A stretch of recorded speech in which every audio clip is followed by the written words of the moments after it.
Her ass tried to run. Her ass tried to hide.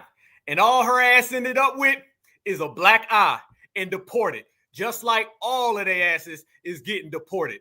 Donald Trump put it out, and now their asses is going home. That is the Taco Bell dog. That is Speedy Gonzalez. And now you can add Dora, the deported explorer, to the damn fray. And we in here all day. FBA. Free Huey.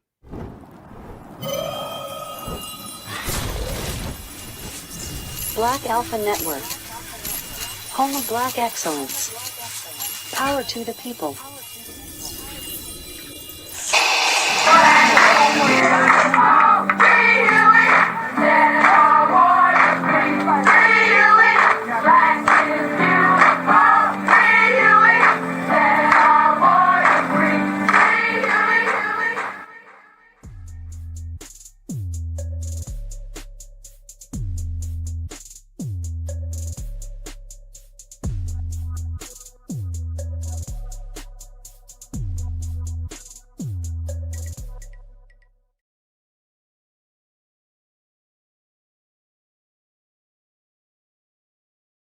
Man, if you don't come get this burrito, this taco, if you don't come get this fajita and Bel Grande, man, somebody told me about this cat named Illegal OT. And you know what I said? Illegal OT and everybody else, they're going to get that FUCK from Certified Foundational Black Americans because we regulating this is a Black American summer.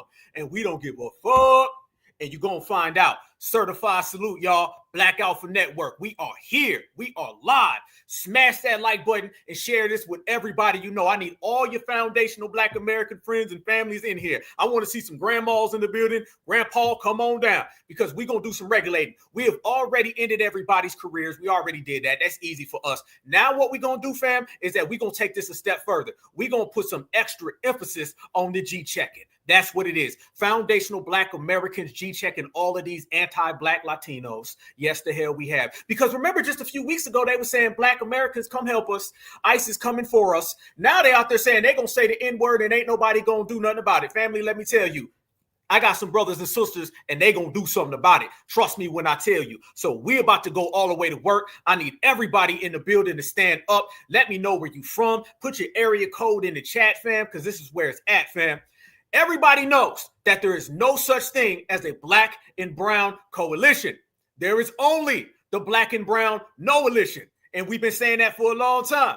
But trust me, the no-alition done took it a step further now because they out here disrespecting us. Fam, we not playing, we not asking, we not debating about the N-word. You say the N-word, you will get checked. And let me tell you who's going to check you. I'm going to go ahead and tell you who's going to do it. It's going to be my brothers and sisters on the East Coast, my brothers and sisters on the West Coast, down south, up north, anywhere in between. If it's a brother and sister in Alaska, they're going to check you. Anywhere you go. Because remember this, fam, everybody's operating based on what we say, our terms, our words. It's what FBA does and what FBA puts on the line, and that's how it's going to operate because I'm Black American and I say so. So now, you've been warned. So next comes the G-checking and the wrecking, the consequences and the repercussions. And we in here and we ready for whatever, y'all. They're going to F around and find out. Let's get straight to work, fam. You got these little two-bid washed up rappers, you know what I'm saying, who just left Taco Bell. And after they left Taco Bell, they want to come up in here and they want to start trying to tell FBA what they going to say and what they ain't going to say. Let me tell you this. You're going to do whatever the hell we tell you to do because we're the ones who make the rules. We the ones who make all the shots. Like you got a whole room of tethers right here. And this rapper, if that's what you call him, because I ain't never heard none of your music. Your music probably is whack as hell. Don't nobody know you. But now FBA sees you. And you know what happens when you disrespect the lineage, heritage, and culture, right? What ends up happening is you get a dosage of ABK, anti-black karma, and it's on its way. Watch this. Feel like you could say the N-word? I feel like I can say it, but not because of that, and I'm gonna tell you why. I wish there were some black dudes in here. There are. We're right there. And this one right here is not. Okay, well, we're gonna use him. What the are you gonna do about it, you know? And then second of all, I grew up loving these motherfuckers. I grew up fighting with them. I grew up eating with them. I grew up doing bad with them. I grew up loving with them.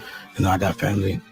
And it's not even about family. Even if I wasn't related to nobody out black, I mean, it was. It's what the I was surrounded by, you know? Like, I respect people that they feel that way, and that's why I try to fuck up about it. Right. But if you're from where I'm from, or anywhere, what the fuck are you gonna do about it? What the fuck are you gonna do about it? What the fuck are you gonna do about it? What we gonna do about it? Shit, you must have never heard of Certified Black Society. Oh, no. Fam, let's go ahead and break down all of the perimeters of that whole little tether fest right there, okay? Because that's what that was. Let's make this clear off top.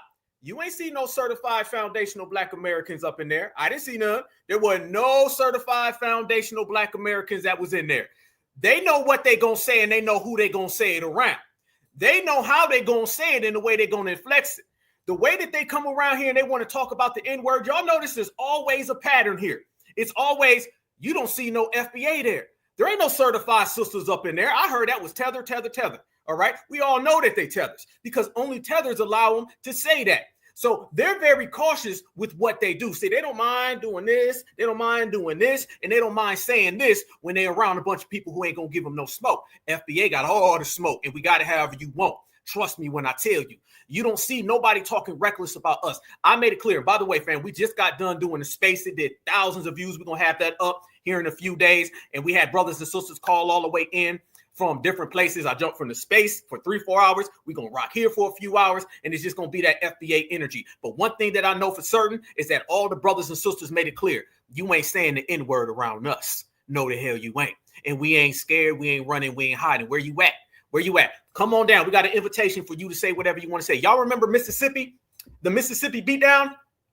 Y'all notice that the people from the Mississippi beatdown, they weren't in that room. Nobody said nothing crazy to them.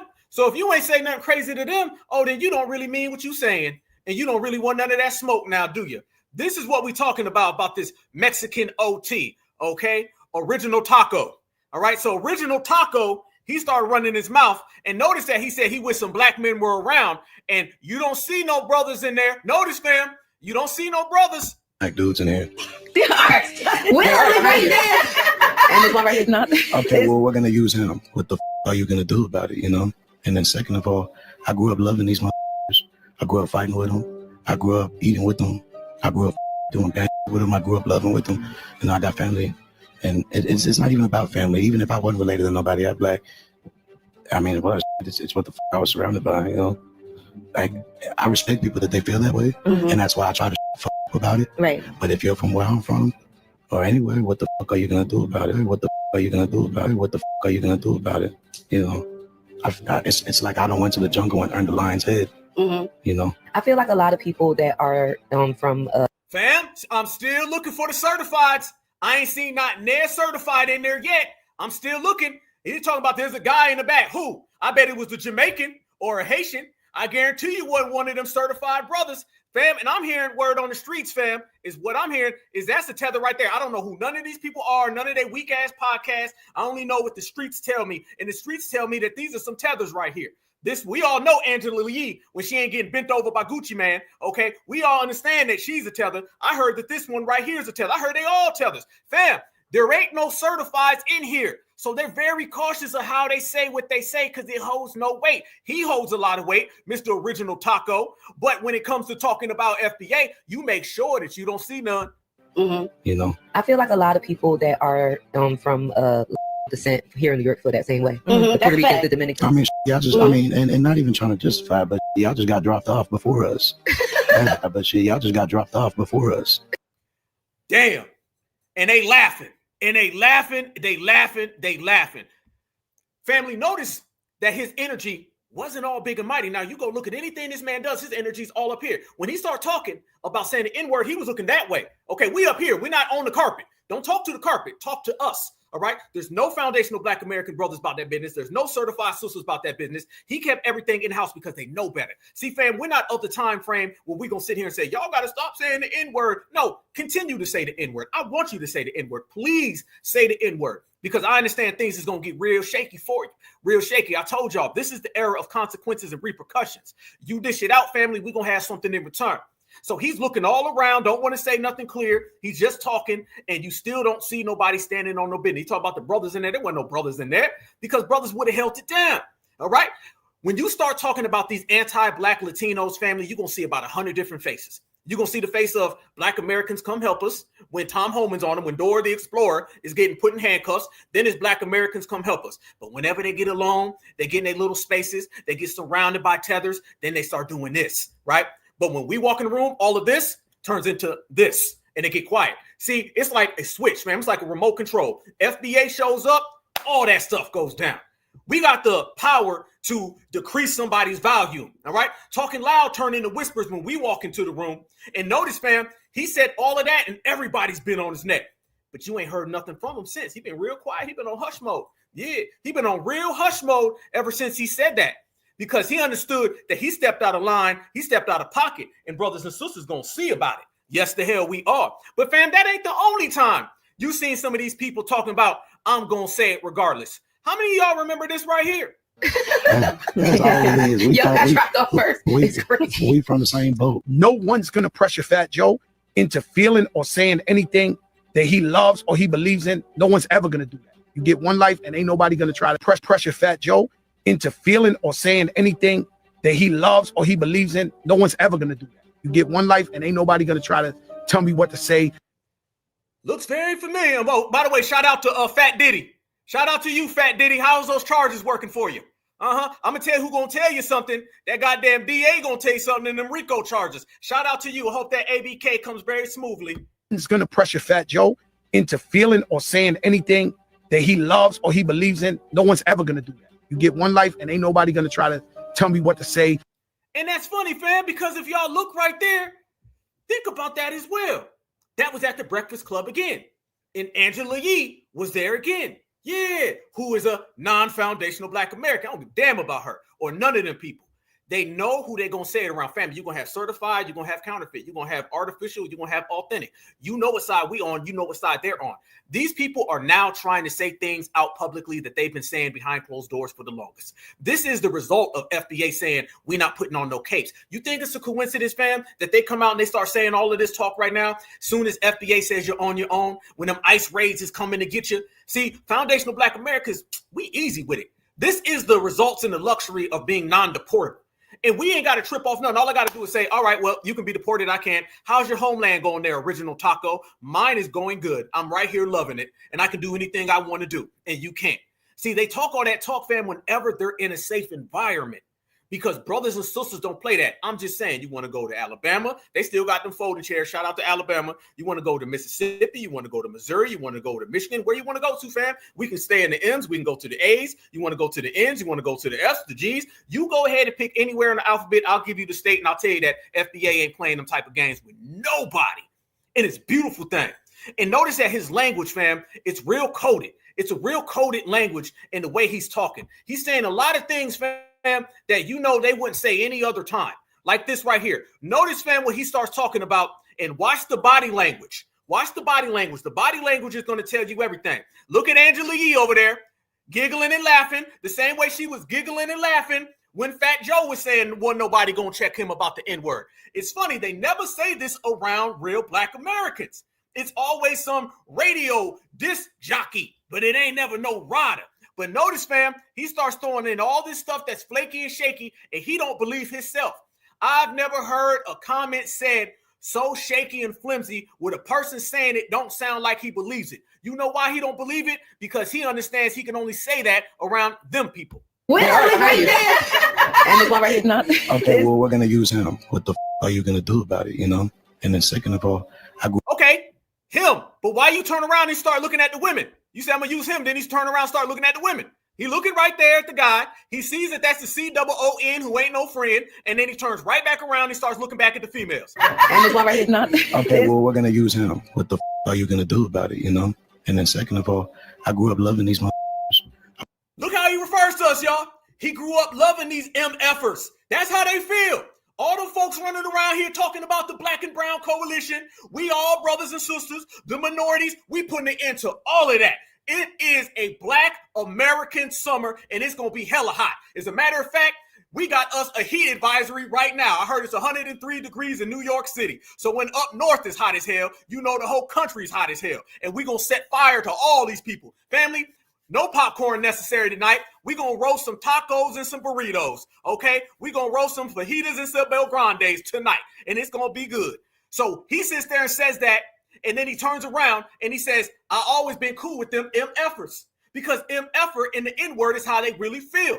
Keep on talking, and this is only further going to allow people to know that FBA are not like y'all, so don't come asking for help. I grew up fighting with them. I grew up eating with them. I grew up doing bad with them. I grew up loving with them. I came up doing bad things with them. They always reduce us to the projects, y'all. I want y'all to notice that. Oh, we're going to end all that. Why I can say the N-word. No passes. We ain't giving out no passes. You only got a pass to get them hands and feet placed on you. That's the only pass you getting. And you keep talking like this, you're going to go to the front of the line. You know, I got family. And it's not even about family. Even if I wasn't related to nobody, I'm black. I mean, it was. It's what the I was surrounded by, you know. I respect people that they feel that way. And that's why I try to about it. Right. But if you're from where I'm from or anywhere, what the fuck are you going to do about it? What the fuck are you going to do about it? What the fuck are you going to do about it? You know. And look, as soon as he said that, fam, I want y'all to notice how quick his eyes went right back to that weed. Notice that, fam. He don't say that with no confidence. Don't believe when these people run their mouth, fam, they saying this out of confidence. You can say the craziest thing in the world. I can tell you I can fly, but I guarantee you, when I say it, I'm not going to sound like someone who actually believes it. Same way he doesn't sound like he actually believes that he's going to say that around no real brothers and sisters. What are you going to do about it? You know. Yeah, you went right back to that weed, because that weed may let you say it. And I'm not even sure that's weed, okay? He done put some goddamn Goya powder up in there, and he done mixed it up with some fentanyl. That's what it looked like. But that's what I'm talking about. They'll say what they say, and then they're going to turn right back around. The body language was defeated. The mannerisms was defeated. The words was defeated. You ain't got that type of energy because you ain't got that kind of smoke, the same way you ain't got no talent. It's like I done went to the jungle and earned the lion's head. You know? I feel like a lot of people that are from... I went to the jungle and earned the lion's head. What the hell does that? Fam, I don't even know what the hell that means. What the hell that mean? I done went to the jungle and earned the lion's head. From who? Who? Where? See, this is what these people been doing for the longest amount of time, brothers and sisters. What they've been doing is they always reduce us to the hood. That's what they do. You already know the 3 or 4 telltale signs. They always come around foundational Black Americans. They always give themselves some type of past that they wrote for themselves. And they say, well, I grew up in the hood. We're not reduced to the hood. Our culture is not reduced to the projects. There are so many brothers and sisters that are not in the projects. What? Are they not FBA anymore? Are they not getting called the N-word? Ain't it funny, fam, that whenever a tether comes over here, they say they're going to see us all as the N-word when they pull us over. Ain't that what the tether say when they use their excuse to be next to us? Well, it's funny how we're all called the N-word when we get pulled over, but it's not, we're all not from the projects. Not all Black Americans are living in the projects right now. And does that mean that if you are from the projects, you can get called the N-word, and you also can if you're from the suburbs? That ain't the way it goes.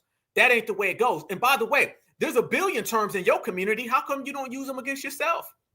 How come it's always our words? Let me tell y'all this, and I mean this, fam. I just got done saying this on an ultra space we just did. A panel, we had thousands of listeners, and we had a hell of a lot of speakers, and we all agreed on one thing, all right? And that thing is this. You can say the N-word all you like, but foundational Black Americans will respond however the hell we'd like. And our response is always stronger. Think about all of the brothers and sisters right here in America that were harmed. And the last thing they heard was someone calling them the N-word. You pick the atrocity that happened to us, because everything that is bad under God's green earth or on God's green earth under the sun has occurred to foundational Black Americans. And the last word that we got called was the N-word when it happened. The last word. So people run around, they say, oh, it's a word and it's this, that, and the other thing. Hell no. Hell no. If somebody calls you the N-word, they will harm you as well. Those two things go together simultaneously. You can't separate them. You can't separate them, family. On God's green earth and under this sun, if somebody calls you the N-word, they will harm you. That's why you take it very serious, and that's why you dish out that ABK ASAP immediately. Trust me when I tell you that. You want to know what the N-word means? Let me tell you what the N-word is. Calling somebody the N-word is followed by them harming you as much as telling someone, stop or I'm going to shoot, is followed by harming you. Don't hear the N-word, hear stop or I'm going to shoot. Ain't that funny? When you look at it from that avenue, that aspect, and that direction, it makes a hell of a lot more sense now, doesn't it? How do you know this? Because the best indicator of future behavior is past behavior. When someone says, hey, N-word, you know who got called that? Ahmaud Arbery. Guess who else? Trayvon Martin.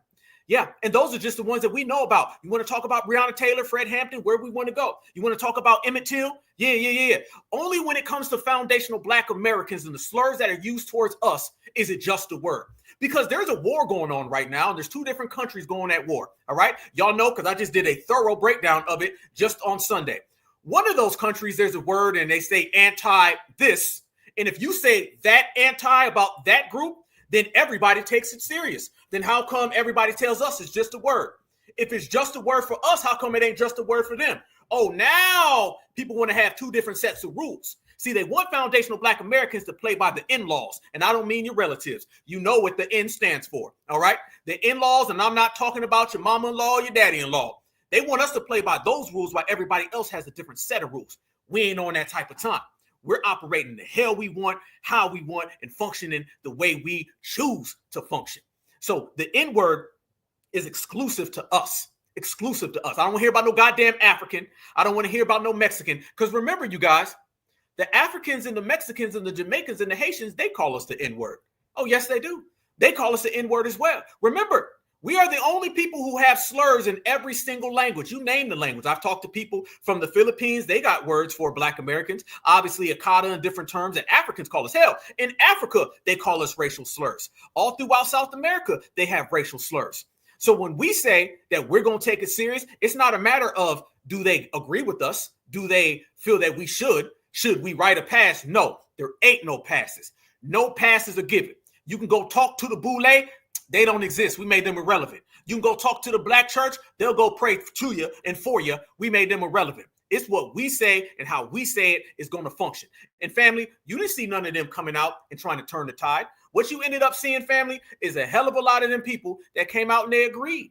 A lot of people came out and agreed with what was said. Oh, yeah. The same people that were just begging FBA to help them from ICE, they came out and they said they're going to stand next to Original Taco. Yep. Original Burrito came out. He threw his arm over Original Taco, and they said they just going to be a number 5 at Taco Bell, and they're going to do it well together. Y'all look at this right here. This is how they really feel. And this is a response to Black Americans not putting the cape on for them when it came to the ICE raids. Well, the cape still ain't coming out. Deal with it. Watch this. All I see on my For You page right now is Black people fighting with Mexicans. Only question I have is, who shook the jar? All I'm saying is back in the day, Mexicans had y'all back. We didn't believe in slavery, still don't. I mean, seriously, what are y'all going to do without us? What are you going to do? I mean, let's face it. If you kick us out of this country will fold like a piece of paper. Which brings me to this next topic, because it's all I'm seeing on the For You page. 100 Mexicans versus stop saying the N-word. I've been saying that word my entire life. Ain't no way you gonna stand there and call me that word every day of my life and then say I can't say it. That's silly as hell. That's like me saying that y'all can't eat tacos because that's a Mexican thing. Get the f out of here. And if that Did word, this man just compare the N-word to eating tacos? Did he just say he gonna say the N-word, and if we don't agree, we can't have tacos anymore? Is this all you got, Ramirez? Is this all you have, Julio? Is this all you got, Pedro? Tacos and the N-word. Fam, this is the delusion that they living in. This is why we delineate, we separate, we regulate with no feelings. We don't give a damn. It's what we say, how we say it, and we ain't caring about nobody's feelings up in the place, fam. Hell to the no. This man just said he is going to say the N-word or Black Americans can't have any tacos. And also want y'all to remember, you still don't see no black men around. Look in the background. He talking to the woods. He must be talking to that tree in the back or them power lines. Because, again, for the millionth time, they saying the N-word with no Black American men or women present. It's only tethers and trees.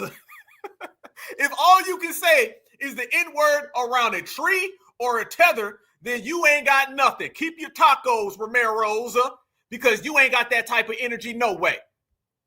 it's silly as hell. That's like me saying that y'all can't eat tacos because that's a Mexican thing. Get the f out of here. And if that word was so disrespectful, then why do you call each other that? Make it make sense. You don't own the English dictionary. You can't tell me what the f say. It's called freedom of speech. That's why I jumped the border. The f you gonna do anyway? All I know is whoever shook that jar got black people right now acting like children, like a toddler that don't get to play PlayStation with his siblings because he don't know how to play. So now you got to give him everything he want, or else he gonna cry about it. Got y'all acting like a whole bunch of. I've been saying my whole life. Call me my whole life. Fam, that's the Black and Brown Coalition. You see why we sat out them ICE protests? You see why all that is gonna get y'all too. Y'all next. This is who they was trying to y'all next us with. This is who they was trying to combine us with. This is who they wanted us to go out there and be human shields for this community that compared the N-word to tacos. You ain't seen these people come out and say, hey, we don't stand with Original Taco. No, Original Burrito came out and said, we friends. You don't even want to hear what Original Fajitas got to say. And then Original, all of them are all on the same page because they all are upset because FBA ain't did a damn thing for them. Tacos and the N-word, that's where they standing. Tethers and trees, that's where they standing. Run it in their mouth, that's where they standing because they can't stand around us. Life, what the you gonna come around tell me I can't say now? What the are you gonna do for real? What are you gonna do? What are you gonna do? But if I tell you don't come into the Mexican restaurants because you ain't Mexican, oh, it's a problem. It's cool when they do it. It's a problem if I do it. On me. To the tree. I told y'all, fam. Y'all thought Black Alpha was in here just being crazy. Y'all thought I was just in here wilding out. I told y'all he talking to the trees because he ain't talking to me's because he know better. Look, you can see right there. This man turned around. There ain't nobody around him.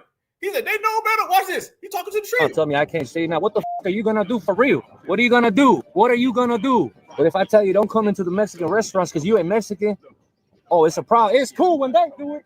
It's a problem if I do it. On me. You feel me? How about this? Who the hell are you talking to, Julio? Julio. Look, he ain't even in the camera. He ain't even camera. You ain't serious. You know better. You don't want none of them certified brothers and sisters to run up on you. You don't want none of them certified brothers and sisters to handle that business. You know what it is. You know it's a lot safer to talk to them trees in that trailer behind you. You know what it is, family. And you know it's better to go home to that burrito you call a woman. That's what it is. You know what it is, fam. Look, he ain't talking to nobody. People think I'm playing. This man is talking to nothing. Oh, it's a problem. It's cool when they do it. Oh, it's a problem. It's cool when they do it. Oh, it's a problem. It's cool when they do it. Why is he going that way?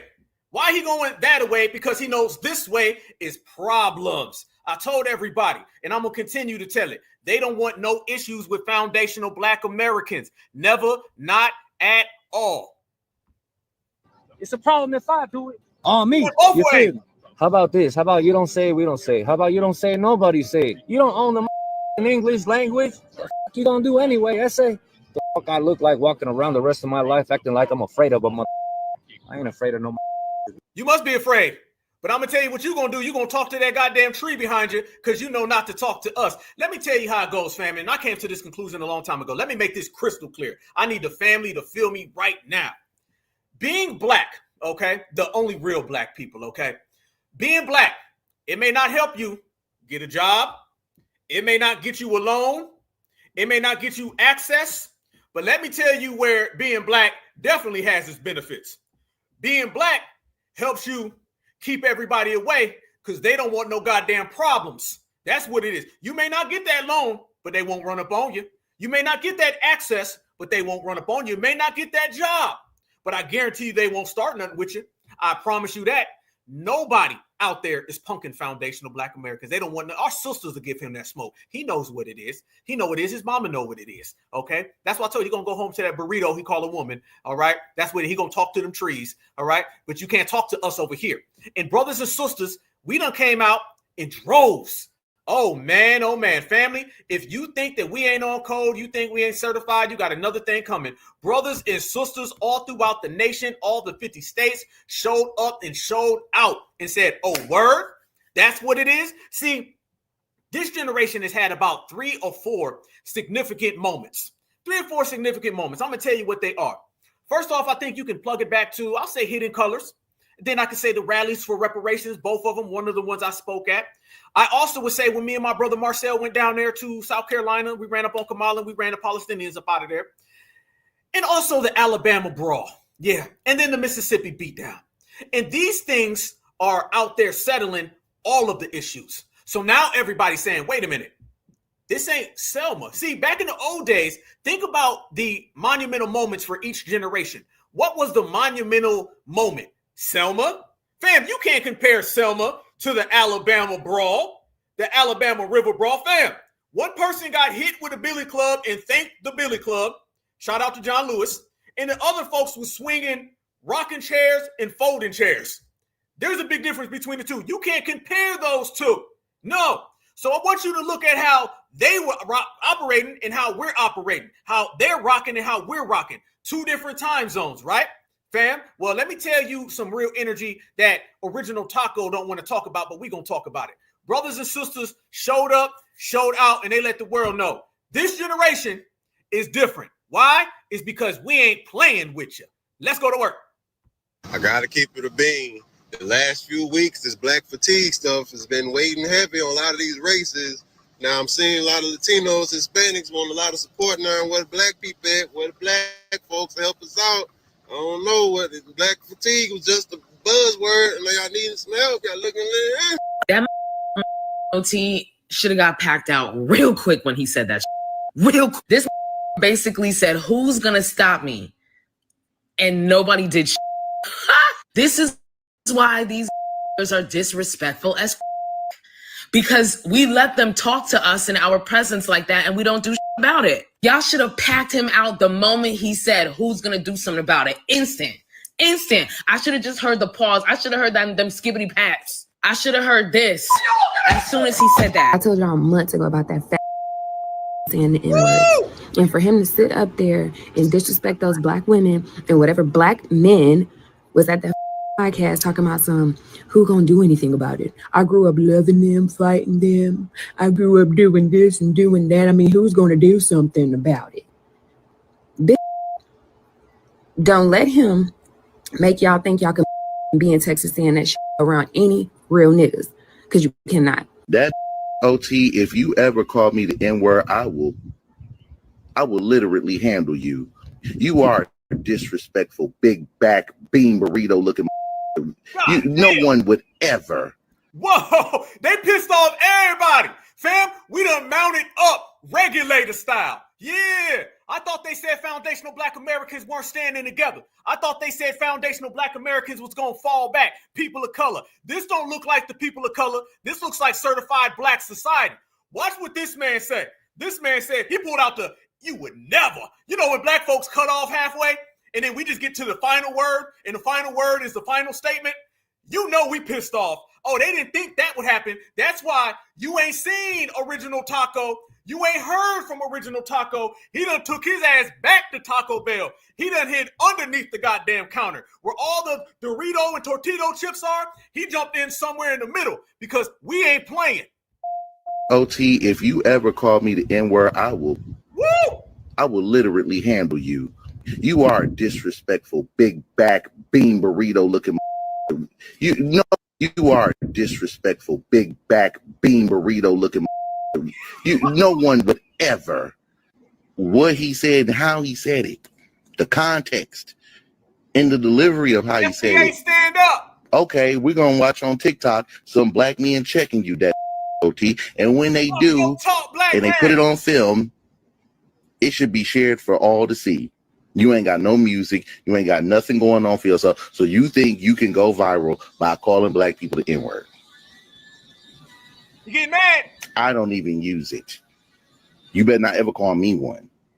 I don't even say it. You better not ever say it around me. I don't talk like that. You're not going to talk like that around me. You understand that?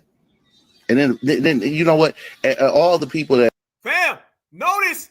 the brother ain't talking to the trees. The brother ain't talking to the trailer. The brother ain't walking sideways. I told y'all the energy was different. The mannerisms was different. Yeah, the brother talking to the camera. He talking to all of the Pedros and Ramiros and the Tacos. I want y'all to notice the difference between a taco man and a black man. The black man making eye contact because he wants to make it clear. The taco man was talking to the trees because he's scared. You see the goddamn difference. Tell him what it is, brother. You're not going to talk like that around me. You understand that? And then you know what? All the people that are sitting here enabling him, justifying him, and trying to make think pieces and justifications, shut the fuck up. You sound ignorant just as bad as he does. Damn. The word is disrespectful. It should not be used by anybody. Italians, it should not be used by anybody. Indian people, it should not be used by Irish. Look, got you. We don't even have to talk at all. It's on site. Run the fade. Catch your breath first. Damn. Even have to talk at all. It's on site. Run the fade. Catch your breath first. Woo! I told you. All that talk about FBA gonna sit there and take it. And we gonna be like, man, it's okay. Don't look like it. It don't look like it's okay. It look like it's ABK. And ABK's all goddamn day, especially when you're FBA. Notice our brother said, you know what? Damn all that. Run the fade. Run the fade. There's plenty of brothers and sisters out here ready to run the fade. I know he ain't ever ran in his life, but he better go ahead and run that fade. Checkmate, checkmate. People should not be used by Irish. Look, got you. We don't even have to talk at all. It's on site. Run the fade. Catch your breath first. Fuck you, Texas. OT, that sour bottle drinking that baby you holding in your profile picture. I don't give a f. I'll beat your ass, your mama ass, your grandma ass, your son ass, yo, obviously let old baby mama's ass, and whoever else ass I gotta be. Yeah, I'm from Memphis, so you already know how we get down. But see, I ain't even gotta do that because damn, excuse me, hold up. Is Memphis in the building? If Memphis is in the building, 1,000 certified salutes. Damn that, 1,000,000 certified salutes. The brother got right with it. Tell us again how you feel, black man, because they may have been confused, but we not. Tell us how you feel. Site, run the fade. Catch your breath first. Fuck you, Texas. OT, that sour bottle drinking that baby you holding in your profile picture. I don't give a f.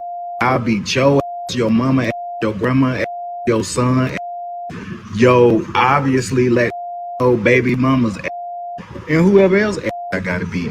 Yeah, I'm from Memphis, so you already know how we get down. But see, I ain't even gotta do that because I can destroy y'all psychologically because y'all lack the depth and the creativity to actually insult us properly. So y'all resort to basic stereotype and racist remarks because y'all just ain't got it like that. But at the same time, want to be us. I gotta keep it. There it is. There it go all the way back around. Damn. I mean, the people have spoken.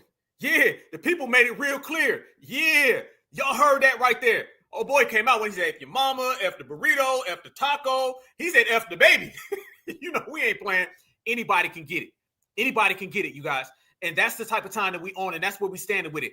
This is a new era and a new energy. I'm always out here talking about energy. Y'all know I'm hell of energetic. And that's what you got to have. Energy's got to be the thing that shifts everything and moves it around and let folks know we not to be played with. Nobody's playing with us. All of that talk about the black and brown no volition is over. And let me say this as well. And I need to say this, y'all rock with me because I know you're going to agree. You got two things. You got the Negro escort and the Negro bodyguard. The Negro escort is the black person who escorts these people into the community. And then they play bodyguard and protect them. Y'all know, anytime somebody shows up to one of our cookouts, our family reunions, our get-togethers or gatherings, there's always somebody that escorted them in. You know, this is my friend, come on. Well, let me tell you something. You can get that smoke, and the person who brought you to the damn cookout gonna get that smoke. If somebody comes to one of your family reunions and they bring one of these taco people, and one of them taco people starts saying crazy things about your family, are y'all gonna sit back and say, oh, it's okay? Or is everybody gonna get that work? The person who brought you gonna get it. The person who brought him gonna get it. All of y'all gonna get it. That's the way we move out here in these streets, these FBA streets, these certified streets. We understand no matter where we are, family, you can get it. And if you seen right there, the brothers and sisters, all of them, because notice some sisters was riding, so were the brothers. But again, they be avoiding us. They know what it is. You don't see these people anywhere near foundational Black Americans because foundational Black Americans are just too excellent. They know they can't come around us. Oh, yeah, that's what I see you on the chat. Yeah, they know what it is, fam. The escorter's getting that work too. Yeah, the escorter's getting that work. No longer, fam, we're not dealing with the escorter. The escorter who's bringing people around and they saying that's my friend. No, they going to get that work as well. Because you done seen a bunch of people coming out making excuses, saying, oh, that's my buddy. And they will always want to overcomplicate things when you're dealing with FBA, right? They always want to start talking about think pieces and the way things are and a different perspective. Family, from here on out, there's only one perspective. That's yours. There's no other perspective. No, there's not 2 or 3 or 4. No, there's only one perspective, and that is the foundational Black American perspective. We don't even care if someone wants to have another perspective. Damn, listening to it. We're not even going to get to the stage where we listen to people no more. It's simply what I say goes. And if you don't like it, damn you. And damn the people who brought you in. Damn the horse you rode in on. And damn your whole family. I don't care. I don't care. Because it's all about that money. It's all about that dollar bill. It's all about that bag. That's what it is. Because at the end of the day, family, these people would do that to us. Hell, they have. The receipts have shown. These people are anti-us. So damn them. I ain't got no problem with you. I just don't give a damn. There's a difference between hating somebody, got a problem with somebody, not liking somebody. I don't even have the energy for any of that. My energy is just, who? Who are you? Oh, I don't know. You get the hell out the way. That's the energy we on. And again, brothers and sisters were stepping up to the plate and they was calling them out. And I heard that Angela Yee, because we about to get her. Angela Yee is not a Black American. All right. And she's one of these people who uses hip hop to get on inside. Fam, brothers and sisters seeing all of the little tethers that were there. Yes, the tethers. Okay, the tether alerts were working. Watch what this brother says about the whole little podcast, because they love coming on the podcast and talking that stuff. But remember about the podcast, that's going to stop filming and you're going to have to walk out them doors. Y'all watch this. So sick of Cleopatra and her tether ass. So sick of Cleopatra and her tether ass. So do you think you can say the N-word? Mexican OT, do you think you can say that? How perfect would it be if you could say the N-word? Do you think you can say the N-word? Mexican OT? You see? Hey, the brother putting in work. Yeah, you see? That's exactly what it was. You think you can say the N-word? You see? They throw that stuff out there. They don't even ask them, like, hold on, don't say that. They come at it like, oh, whatever you say goes. Yep, go ahead. And the brother's like, no, I'm tired of the tethers. Tethers, we see you. Trapper and her tether ass. So do you think you can say the N-word? Mexican OT, do you think you can say that? How perfect would it be if you could say the N-word? Do you think you can say the N-word? Mexican OT? His big back ass. Well, I wish there was some Black people in here right now, because there's one lonely Black guy in the back. There's probably a coon. Oh yeah, we just gonna use him. What the fuck is you gonna do about it? I grew up around him, and I think I can say it. And see, ain't nothing getting past the family. The streets is talking, fam. None of that stuff working. We winning out here, fam. We winning, and we out here winning easily. Notice this brother sees everything. He done called out the COON. He called out the tethers. He calling out Original Taco. Sound like everybody getting called out. Sounds like none of that stuff got off the ground. Sound like it didn't get elevated. Sound like FBA on that goddamn bumper. Yes, indeed, the hell we are. What the fuck is you gonna do about it? Oh, like, why are you even talking about that shit? Why are you? This is why we don't accept motherfuckers like Cleopatra. You're a fucking weirdo, bro. You're weird as fuck. And everybody in that motherfucking podcast are fucking losers. So sick of Cleopatra. Easy. You seen what he said? Y'all seen it? I heard it. We seen it. They know what it is. I love the way the brother just put that. He called out the tether. He called out everybody on that podcast, and he called them all a bunch of goddamn weirdos who ain't got no business being around FBA. That's the way you handle business, and business is being handled out here in the street. Shout out to that brother. Certified salute. That's how you do things. See, fam, we understand the way things are going. Man, we are so on point, man. When I say we on point, it's getting scary how much on point we are today. It's getting scary, fam. We are so on point. It is out of this world what FBA is doing. And I want everybody right now, let me say this. I've never done this before, but I'm going to do this right here, right now. I got my brothers and sisters with me. Like I say all the time, fam, we are family. I got all my certifieds with me. Let me go ahead and give a round of applause to you guys, okay? Because every time I see something happen, whether it's reparations or Juneteenth, all I got to do is just sit back and I let the family go to work and the family roast these people and run them out. Why do you think nobody's been able to penetrate our spaces? Why do you think nobody's been able to harm us? Why do you think nobody's been able to violate us? Because the family takes care of family business. That's what I'm loving. I remember a time when black folks wouldn't do nothing. You remember when you used to have to sit back and wait for black folks to do something and they would never show up? Now it's to the point before the thing is even done, 25, 30,000 black folks done already roasted them. Fam, we used to be 10 years too late, and now we're 10 years ahead. That's how powerful we are. And when I say we're ahead, I mean we're ahead because, you know, we have hairlines. And the hairlines are out there talking reckless as well. Not just the POCs, the TOCs. What's a TOC? A TOC is a tether of color. And the tethers of color have been coming out here talking real reckless. Fam, the whole world sees you as an NIGGER, period. They only want to say NIGGA to sound like your friend. But the A there is only because that's how we say it. They really mean the ER. And you got a bunch of people popping up from everywhere and showing you how they feel about you, displaying how they feel about you. And we all know it. How do we know it, family? Because we sitting back and watching it. You got Africans that are popping up. And they're referring to us as one of them. But I want you to notice that when they talk about us, they don't ever say our partner, our friend, our allies. It's funny, y'all. When it comes to Black Americans, they want us to always refer to people as allies, as friends, as buddies, all of these endearing terms. But whenever it's about us, people call us the N-word or an akata. Ain't it funny? Times have changed and we ain't on that. Did y'all see this African guy come out? And I want y'all to notice, he says the same exact thing as original Taco. Yes, the hell he did. And notice when he starts talking about Black Americans, only word he uses is the N-word. Watch this. I don't know if I'm having an identity crisis or something, but so I'm Nigerian, right? But I went to school. I went to a black high school. I went to HBCU college. I ain't gonna lie, I got a lot of partners, like for real, for real. Even some of my African homeboys be like, bro, you a nigga. And let me know if you're another Nigerian that like kind of be feeling the way I be feeling. Because like, I know my mom and aunties and friends be telling me, come to this Nigerian wedding. It's gonna be good. Come to this graduation. I be like, bro, I'm not going to that lame man. Just bring me some of that party rice back. And that little salad they be drenching in ranch. Bring me some of that back. Shout out to the United Sisters. But anything else, boy, I'm not going. But when my partners call me, hey, bro, we going to the booty club tonight. I be, sir, yes, sir. I'm in that bit. So I'm trying to figure out, like, am I the only Nigerian that go through this identity crisis, or is it just me? But if it is just me, I still everybody. You feel me? Much love. I'm just trying to see am I the only one? Because if I am, it is what it is. I don't know if I'm having. Did you hear, family, how many times he called us the N-word?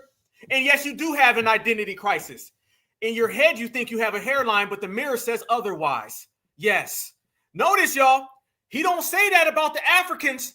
When he's talking about the Africans and his mom and his dad, it's very cool. Oh, no, I don't want none of that stuff now. Just bring me some of that stuff now. But he keeps saying, my N-word, my N-word, my N-word, my N-word. And by the way, can the Africans quit talking in a fake Black American accent? Quit acting like you got a Southern accent. You are not from the South Side of Atlanta. You're from the South Side of Sudan. It's a big goddamn difference. But notice, fam, it's N-word this, N-word that. Having an identity crisis or something, but so I'm Nigerian, right? But I went to school. I went to a black high school. I went to HBCU college. I ain't gonna lie, I got a lot of partners, like for real, for real. Even some of my African homeboys be like, bro, you a nigga. And let me know if some of my African partners say you're an N. You hear that, fam? Everybody calls us the N. Nobody calls you a foundational. Nobody calls you a Black American. Nobody calls you a damn human. If you believe that, get the hell out your head with it. Everybody calls us the N-word. Everybody does. And they say it all behind closed doors. Only difference is now is we exposing them and they have to see what we've already known. What's done in the darkest came to light, family. He just sat there and told you that he sees us as an N-word, the same way Original Taco sees us as an N-word. And then he says his African partners call us the N-word as well. And let me know if you're another Nigerian that like kind of be feeling the way I be feeling. Because like, I know my mom and aunties and friends be telling me, come to this Nigerian wedding. It's going to be good. Come to this graduation. I be like, bro, I'm not going to that lame ass. Just bring me some of that party rice back. And that little salad they be drenched in ranch. Bring me some of that back. Shout out to the United Sisters. But anything else, boy, I'm not going. But when my partners call me, hey, bro, we going to the booty club tonight. I be so yes, sir. I'm in that bit. So I'm trying to figure out, like, am I the only Nigerian that go through this identity crisis, or is it just freeze? No, you ain't. You are a part of that same lineage that has always been on that nonsense, not like us. You see what I'm talking about, family? Okay? See, it's only par for the course, okay? Reparations, everybody wanted in on it. Juneteenth, everybody wanted in on it. Every single thing that foundational Black Americans do, somebody wants in on it. It's to the point now they've gotten to the N-word.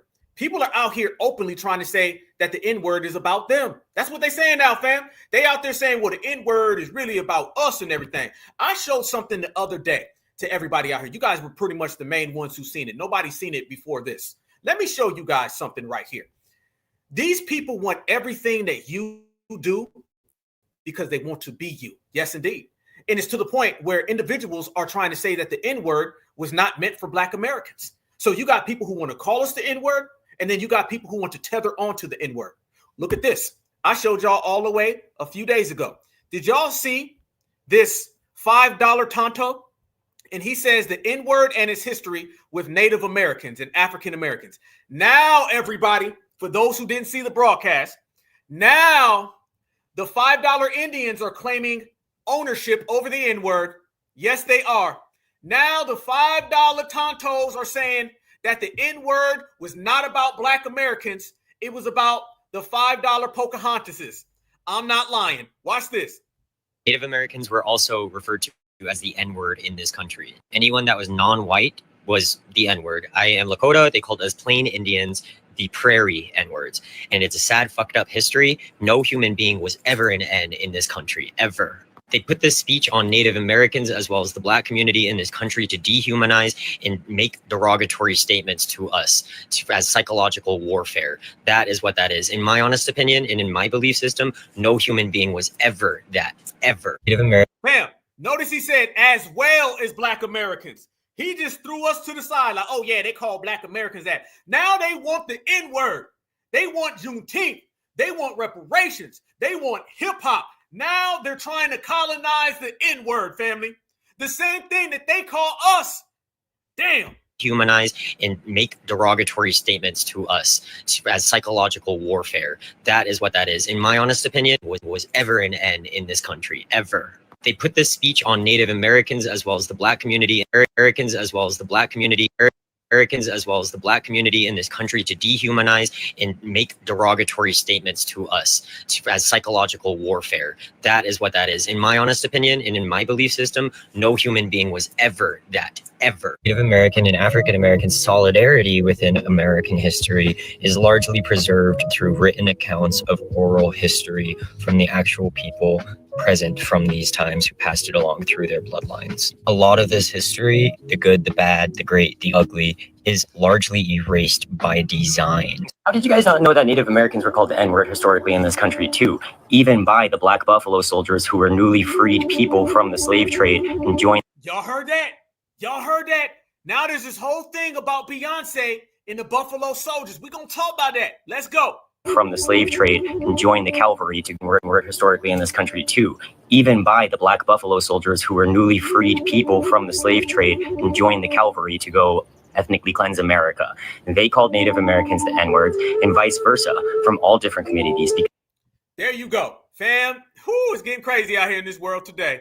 Getting crazy out here in this world today. So you got one person saying, "Oh, I'm gonna call Black Americans the N-word, but I ain't gonna say it around no Black Americans." Then you got the other people running around here saying, "Well, you know, the N-word was really meant for us." What else all that mean, family? Is that these people are trying to colonize our culture, and it continues. They're continuing to do it. First, family, it was hip hop. It was 50-50 hip hop. Then it was Juneteenth, right? And then it's also turned into reparations. And then now they're trying to say the N-word is really meant for them because they understand avenues. And I want you to look at things through like a wormhole perspective, an avenue. You go on one side, you come out the other. They feel that if they can claim the N-word, eventually they can get reparations. You know, the same reparations that they already had, but they squandered and they spent it all on cheap liquor. Yeah, once all the cheap liquor is gone and there's no more drops of it, they say, well, how else can we get it? Well, Black Americans have a real thorough reparations claim.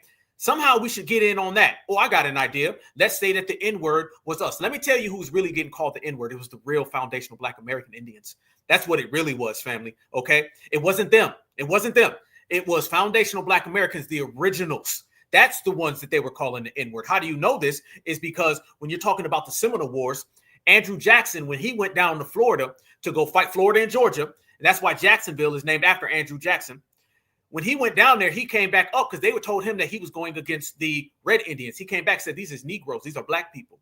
Okay, because we were the originals. You understand that? So now these people are trying to come in and they're starting to say, oh, that was us. And it was really us the whole time. No, it was not. It was foundational Black Americans, the originators. And they're trying to run back and run some type of interference where they can say, well, technically, if you look at it, it was us. And since it was us, now we got the opportunity to weasel their way in. I always say this and I will consistently say it. If you allow somebody to get in on Juneteenth, they ultimately, in their end game, is to get in on reparations. If you allow somebody to get in on the N-word, then eventually they can tie in their oppression. That's what they want to do. They want to come up with a fake oppression, tie it into our real oppression, and then they can get our real money. That's what they've been trying to do. So we've been doing what, fam? We've been pulling paperwork and we've been checking everybody. And everybody's getting checked. And nobody's above getting checked. And no one's above getting wrecked because they don't want to show respect. That's what FBA's on. There's a rapper out there that just came out. It's not even just Taco OT or OT Taco, whatever his name is. There's another guy. Was it Sauce Walker or Sauce Walker or Sauce Smoker? He ended up coming out, and there's one young rapper girl, and she said, in response to the Mexican guy, she said, nobody should say the N-word. She said, nobody should say the N-word, point blank, bottom line, nobody should be out here saying the N-word. And immediately, like a good tether, because this Sauce guy is Honduran, so he's not a Black American at all. All these people who are not Black Americans, who are always trying to speak for Black Americans, fam, it's either going to be the straight up taco man, or it's going to end up being these little tether mans. One way or another, you're going to have one of these people trying to speak on behalf of foundational Black Americans. So what ended up happening is the young lady comes out and she says, nobody should be saying it at all, period, bottom line, point blank. And immediately this Sauce guy comes out and he starts saying, well, I can say it, my people can say it, and everyone can say it. And it didn't really go too good for him neither because he was getting drug out here in these streets. Check this out right here, family. They was working this dude up, and be honest with you, I think this man is high as 3 kites, okay? I think he's higher than 3 kites in a jet airliner, all right? That's what I believe. But he comes out, and then he starts trying to run interference, and he starts trying to say who can and can't say it. This man is Honduran, so he has no business talking about us. Watch this. Y'all make me do this. Okay.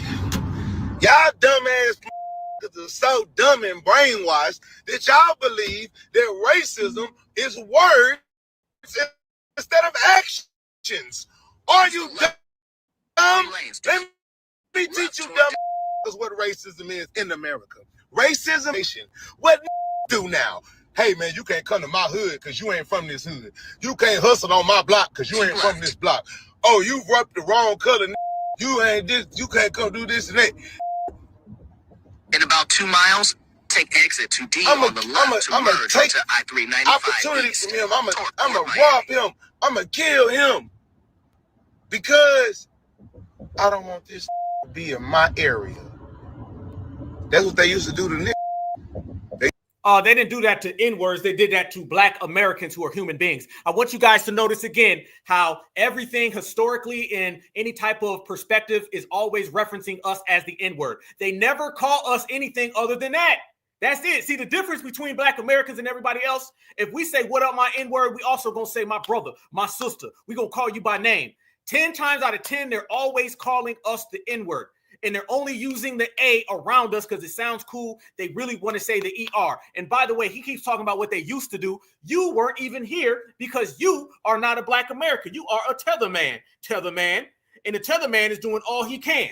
And you see clear as day, family, this is how they try to perpetrate the fraud. They want to come around here and always talk about things from a historical perspective when their family weren't even here. Your family was somewhere herding goats in Honduras, and you know goddamn well that you are not one of us, and it clearly looks like you've been hitting on that goddamn rock. Yes, indeed. They used to hang just because they didn't want us on their streets. And you weren't They used here. to burn people's houses and put crosses in their yard because they didn't want you in the neighborhood. So Sauce Walker has come to the defense of illegal OT by saying that Mexicans can say the N-word because Black people eat tacos. Some of the dumbest shit ever. I mean, that's like me saying, I like spaghetti and I like pizza. So, the Italians can call me the N-word. So it's a fair exchange. You know what I'm saying? You give me some tacos, Mexicans call me N-word. You know what I'm saying? Italians give me some pizza, they can call me the N-word. Everybody, that's fair. First of all, Sauce Walker is not a Black American. That's first of all. Sauce Walker is actually a Honduran. You know what I'm saying? He tethered off of the Black American culture up there in Texas. But that's why I think it never took off for him national-wide, because we knew something kind of, you're telling, bro. But nonetheless, this is some ignorant shit. You can say, they can say the N-word because we eat their tacos. Sauce Walker look like a Sauce Walker look like a I don't even understand why y'all making videos. Y'all see the type of energy we give these people?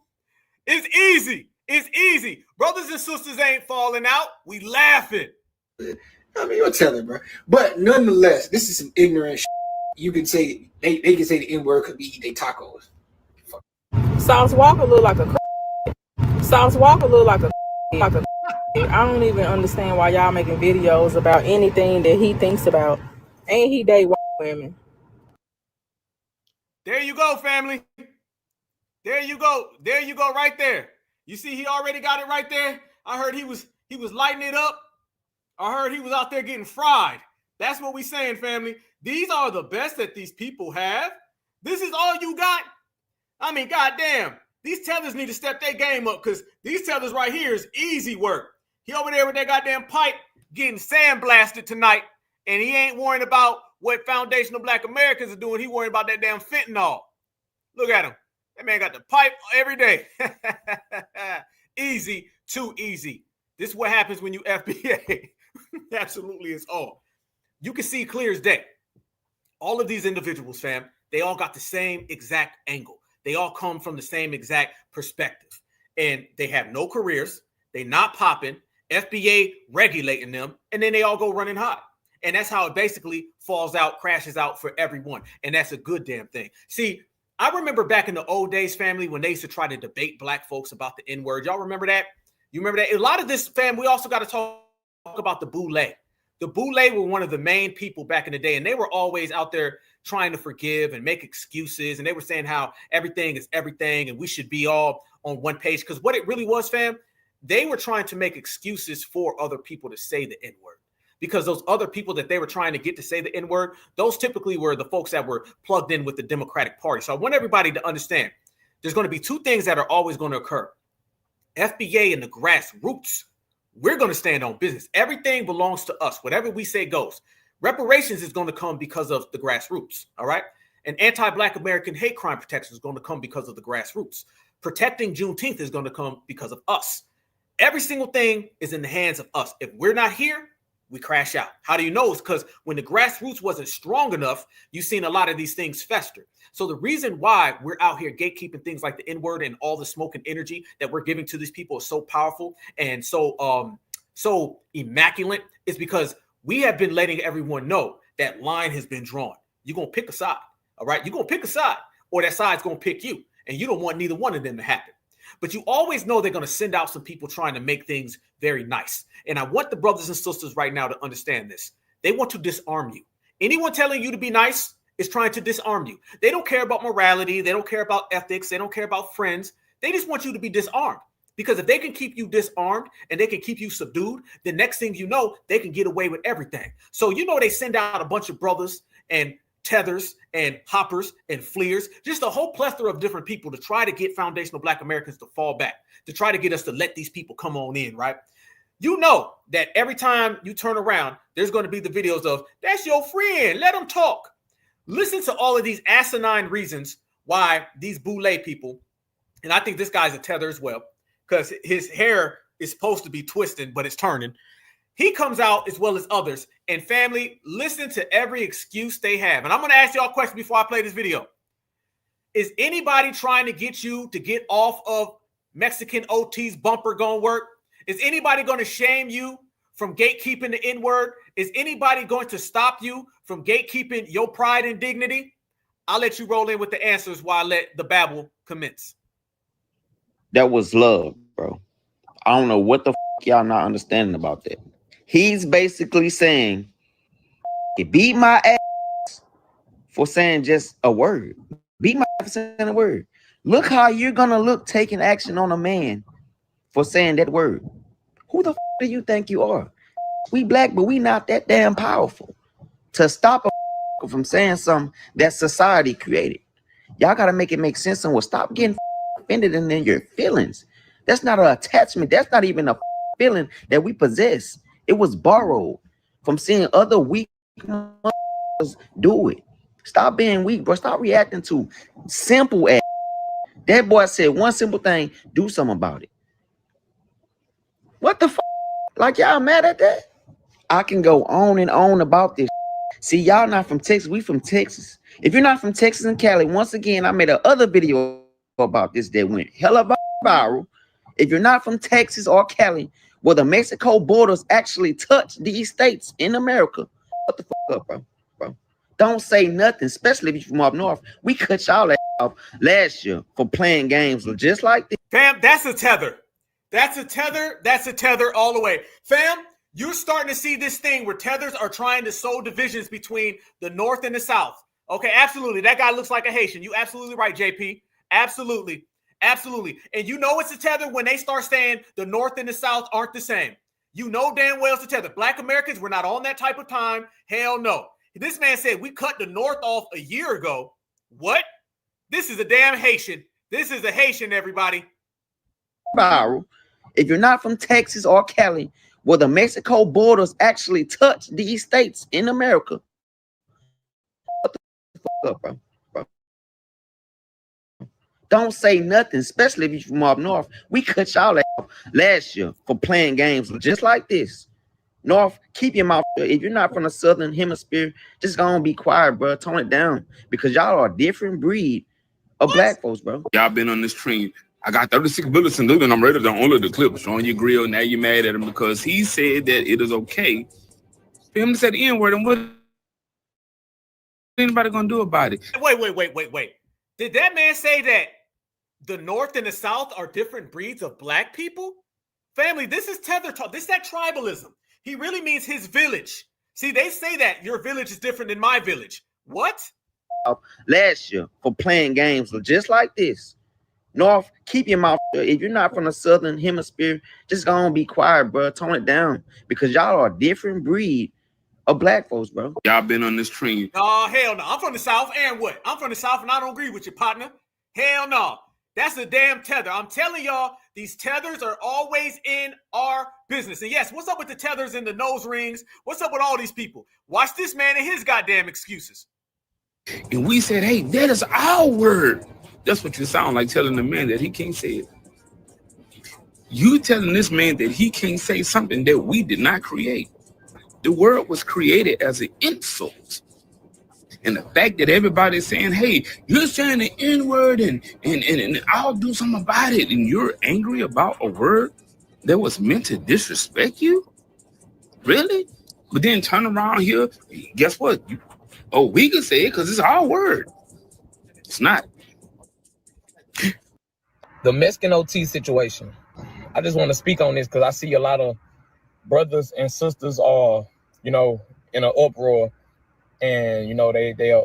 Now here comes the y'all be nice now. Upset about what he said in that podcast. And I just came across the podcast, so I just thought that I'd speak on it real quick. I really wish that my brothers and my sisters will find their true identity, which is in Christ. Oh, goodness. Because we really think that that's what we are. We identify as an N-word. Oh, hey, man, hey, but that ain't what we is, bro. No, everybody identifies us with that. We are the ones who get called that in a derogatory fashion.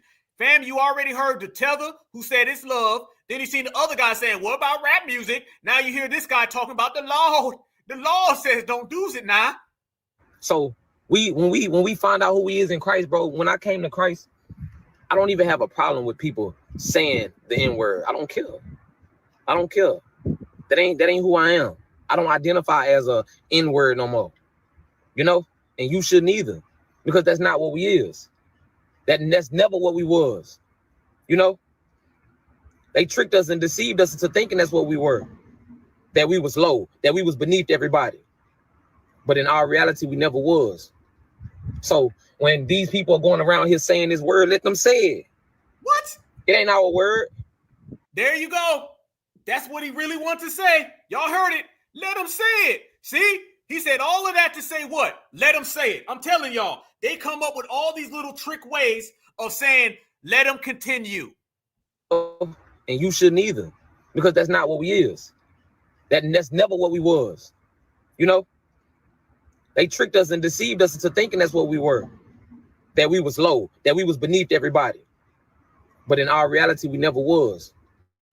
So when these people are going around here saying this word, let them say it. And these people are going around here saying this word, let them say it. Say it. Say it. Going around here saying this word, let them say it. It ain't our word. We don't identify by that. And a lot of y'all get upset and y'all get mad and people say it because they know that you're going to trip about it.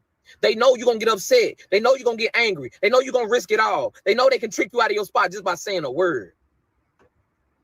Stop letting these people trick you out of your spot. Stop letting these people get you upset by something that ain't even your true identity. It's a word. So be it. Because we do not identify as N-words. And we never did. We was deceived. We was lost in Christ. I know who I am now. So when other people say I'm this and they say I'm that, it don't move me because... Freeze. Get the hell up out of here. Man, boy, if they don't get the hell up out of here with all of that talk, let them say it. Let them say it now. Let them say it. Listen. Family, okay. First and foremost, he's saying that we getting upset. I ain't seen no brothers and sisters upset. See, that's the difference. See, they want us to be upset. They like coming to us and saying, you mad, ain't you? Boy, I know y'all mad. That really made you mad, didn't it? Fam, we ain't mad. We out here clowning. See, we have replaced anger with humor, all right? Foundational Black Americans are watching and witnessing things occur, and what are we doing? We laughing at it. The whole goddamn world is burning up, family, and we line dancing.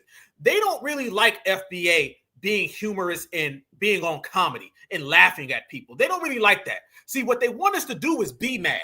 That's all reverse psychology. You got to be cautious of the people who come around you and are always trying to persuade you to be upset. They're pretending that they don't want you to be upset. They're saying things like, well, you know, man, I know that made you mad. I know you upset. You want to go hit the wall, don't you? You want to go break something, huh? Here, let me give you this. Go break something. They want us to be mad. They don't like the fact that we're handling this by roasting people. What do we say, fam? I'll show it to you right here. We got this all the time right here. What does this say? FBA roast. Does this say FBA tears? Does this say FBA anger? FBA frustration, irritation? Hell no, it don't. It says roast. We have removed all of that emotion brought in business. We removed all that frustration brought in humor. They don't like the fact, fam, that we G-checking people with a smile. That's what they don't like. They don't like the fact that we out here holding it down and we smiling in the process. That's the thing that's got everybody shook. So he's trying to make it look like FBA's upset and angry and mad and despair. We're in good spirits. See, we're winning with good spirits. We understand that our spirits are good. By the way, he talking all that spiritual talk. Family, nobody's more spiritual than FBA. Nobody's more spiritual than FBA. He's talking all that. Master gave me this religion, and the religion is to subdue you. So let me go ahead and subdue everybody. Be nice and let them say it. We ain't let nobody say nothing. But let me tell you what we guarantee. We going to check some folks. We going to wreck some folks, but we going to do it with ease, with a smile, y'all. That's what we loving about this generation. This generation is out here really holding it down and really checking people in the process. And when I say we checking people, fam, we checking paperwork, okay? Because I've been seeing some things on the internet that have really been disturbing me. I've seen some things, y'all, that's been disturbing me. I've been seeing these tethers come out here, family, and these tethers been acting like they FBA so goddamn bad. Oh, man, every day there's a new tether, and they pretending to be FBA, and they went from fake East Coast accents, and now they got fake down South accents. That's what they're doing now, family. They in here chopping up their words, claiming they from Memphis and South Carolina, and they're always trying to sow division amongst each other, okay? They want foundational Black Americans to, like, fall for things. Y'all look at this right here. Y'all look at this, and I need y'all to tell me, do y'all get a tether vibe from this individual right here? Because I'm getting a serious tether vibe, y'all. I'm not going to lie. I'm getting a tether vibe. Y'all look at this right here. This guy's been running around here making these videos and claiming that he's FBA, and I don't think he is. And you notice that hidden amongst all these words are a bunch of caping for Africans. Watch this. South Carolina, it actually be the Caribbeans. I just find that shit interesting, how Southern Black folks being offended at up North Black folks disrespecting us makes us sensitive. But when y'all niggas up North cry and complain about the Caribbeans and the Africans, that don't make y'all sensitive? Like, that shit is crazy. Like, that shit is crazy. Like, y'all really do act just like the immigrants that y'all complain so much about. Fam, I'm getting tether vibes from this guy. I don't believe this man is from South Carolina at all. I'm getting extreme tether vibes from this guy. I'm sorry. It's not computing at all with this individual. And the first thing he does, he comes out, yep, that forehead is covered. Good point. Good point. Boy, y'all be on it. That forehead is extremely covered up. I'm very cautious about it. First thing he does, family, is he starts coming out talking about the North versus the South. And he says that Northern Black people act like Caribbeans. Or he says we complain about Caribbean people, but we do the same thing. I don't know where this man is coming from. And I don't believe that it's anything foundational. These people, absolutely. I'm starting to think these people are paid to sow division. But then, like, y'all niggas up North cry and complain about them so much when they don't respect y'all, but then y'all come down here and y'all disrespect us, and then y'all call us sensitive when we get offended. But nobody calls y'all sensitive when y'all get offended at how they treat y'all. I didn't know that Caribbeans and Africans had a problem with Black Americans. There he goes, caping for Caribbeans. Caping for Caribbeans, y'all. I left South Carolina for the first time. Nah, this is the tether, you guys. This is real tether energy. What FBA do you know walk around like that? Hell no. Nah. It's called your African Buddhist scratcher in school. You can say that the New Orleans Zulu parade is offensive. You can say whatever you want to say about Black Americans, but one thing you will never. Fam, nah, he's out here talking about African booty scratcher. I think this is a tether, you guys. Watch this right here. He starts caping for tethers right here. Legit. I feel like that's legit. Whoa, so this man was talking about how nose to nose, fingernail to fingernail with somebody in the diaspora, and we will still never let any white American person come on any app or any white person come on any app and say something at all about any group of Black people. Like, as far as African Americans are concerned, when white folks say negative shit about Black folks from anywhere on this planet, we feel like they are talking shit about us, because when you're talking about Black people, you're talking about Black people. What? So he's saying that we defend Africans, fam? I don't think this guy is FBA at all. And what accent is that? That accent is janky as hell. You don't like Black Americans as an adult because African Americans, you know, picked on you in elementary school. Now stay with me. I feel like that's legit. I feel like that's legit. I feel like that's legit. So this man was talking about how obsessed people in his country are with Black Americans.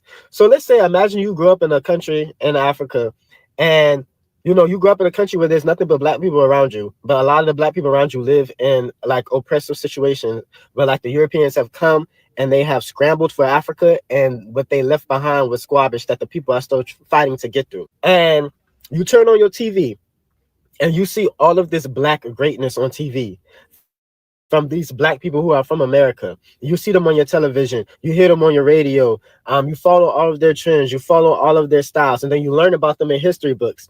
And then you learn how these black Americans are connected to you because of the transatlantic slave trade. We are the descendants of the warriors who got taken away. And say you view these black Americans almost like your long lost cousins, these great, amazing people you see on TV. And then America is this great, amazing country where black people can go and succeed. America is this great country where black Americans fought for people to have rights and privileges and opportunities. So then you come to the United States of America, like as a child, and your very first time interacting with black Americans, your very first time, you know, interacting with these people that you like, that you view them as like the people you see on TV, and you come to America as a child and you're interacting with these people in America, these African Americans that you see on television. They're so cool, they're so trendy, they're so stylish, they're so influential, and it's your first time interacting with them, and you don't get nothing that resembles love. They pick on you because of your accent. They make fun of you because you're different. They call you names. They call you African booty scratcher. And the treatment that you receive from them is not love. It's like you spend most of your primary school days. Fam, that man just said everything that Africans say about us. He just said it. That man is lying.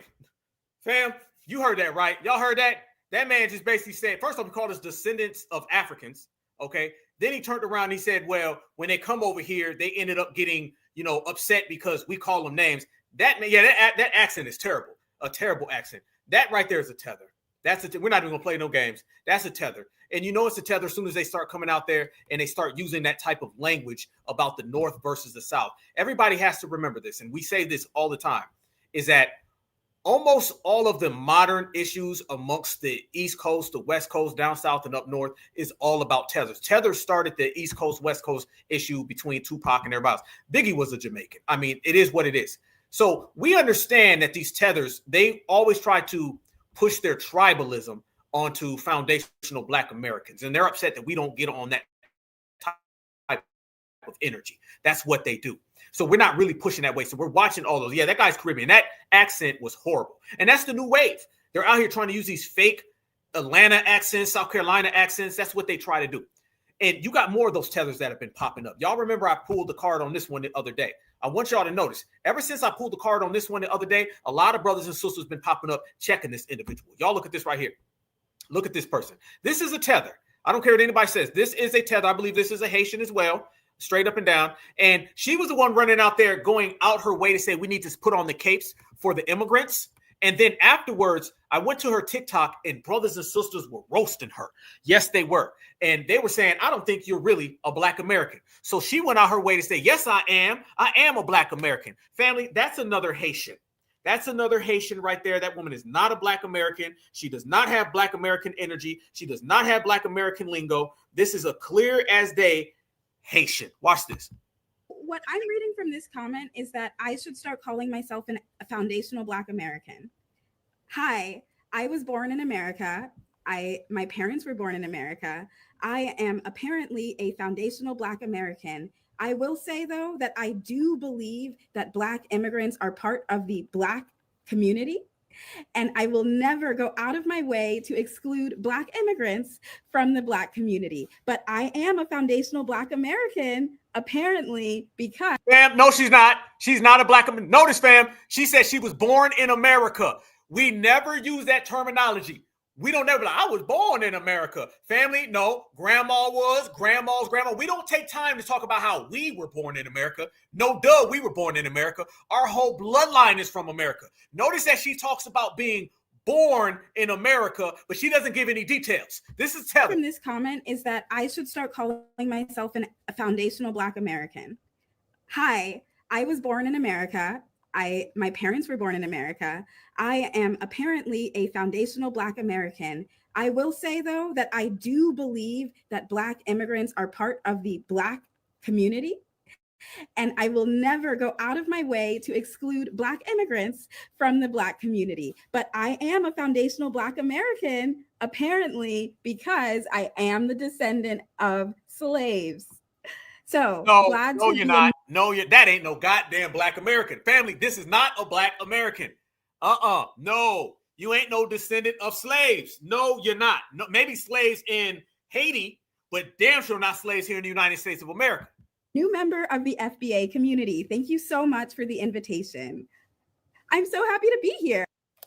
So what I'm reading from this comment is that no, hell no, fam. And I want everybody to notice one of the things that they love to do, and this is why we were very cautious last year about some of the terminology, okay? You got to be very cautious with these people who use descendants of slaves, because now you have people who pop up from Jamaica and they'll say, I'm a descendant of slaves. Somebody from Haiti, I'm a descendant of slaves. Descendant of slaves just vaguely is too flat.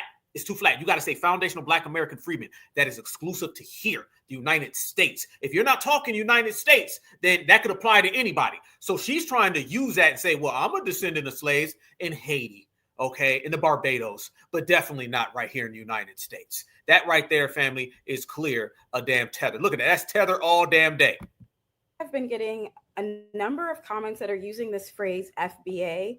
I could tell that it was giving some sort of conservative white supremacist thing, but I didn't know what it meant. There you go, fam. Trying to say that we're conservative supremacists. I have been getting a number of comments that are using this phrase FBA.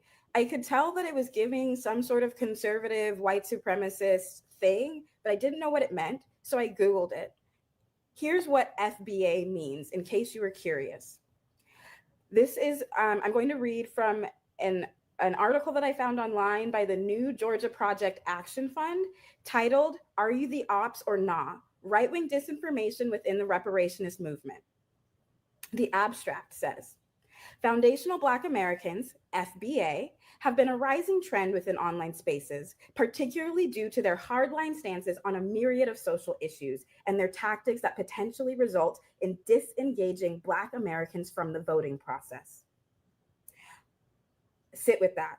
Their tactics potentially result in disengaging Black Americans from the voting process. Along with other Black identity groups such as American descendants of slaves, Black First, and freedmen, FBA position their ideology to be solely concerned with the needs of Black Americans. I have absolutely seen this in my comment section this week.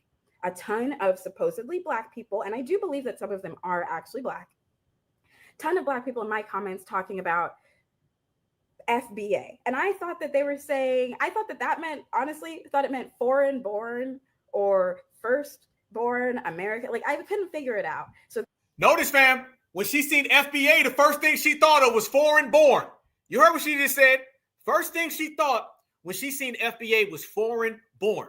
See, that was her trigger. She seen foreign born or firstborn. Fam, if you seen FBA, the last thing you're going to be thinking is foreign. The last thing you're going to say, oh, FBA means firstborn American. Yeah, the reason why she thought that is because she is a firstborn American and she's a foreign-born person. You see? She just told on herself right there. These tethers are sloppy. Sloppy work, sloppy engagement. These people ain't about that life, y'all. I'm telling you. This is a tether all damn day. Bucking them eyes, too. So that's why I looked it up. I encourage y'all to do the same. So back to the abstract.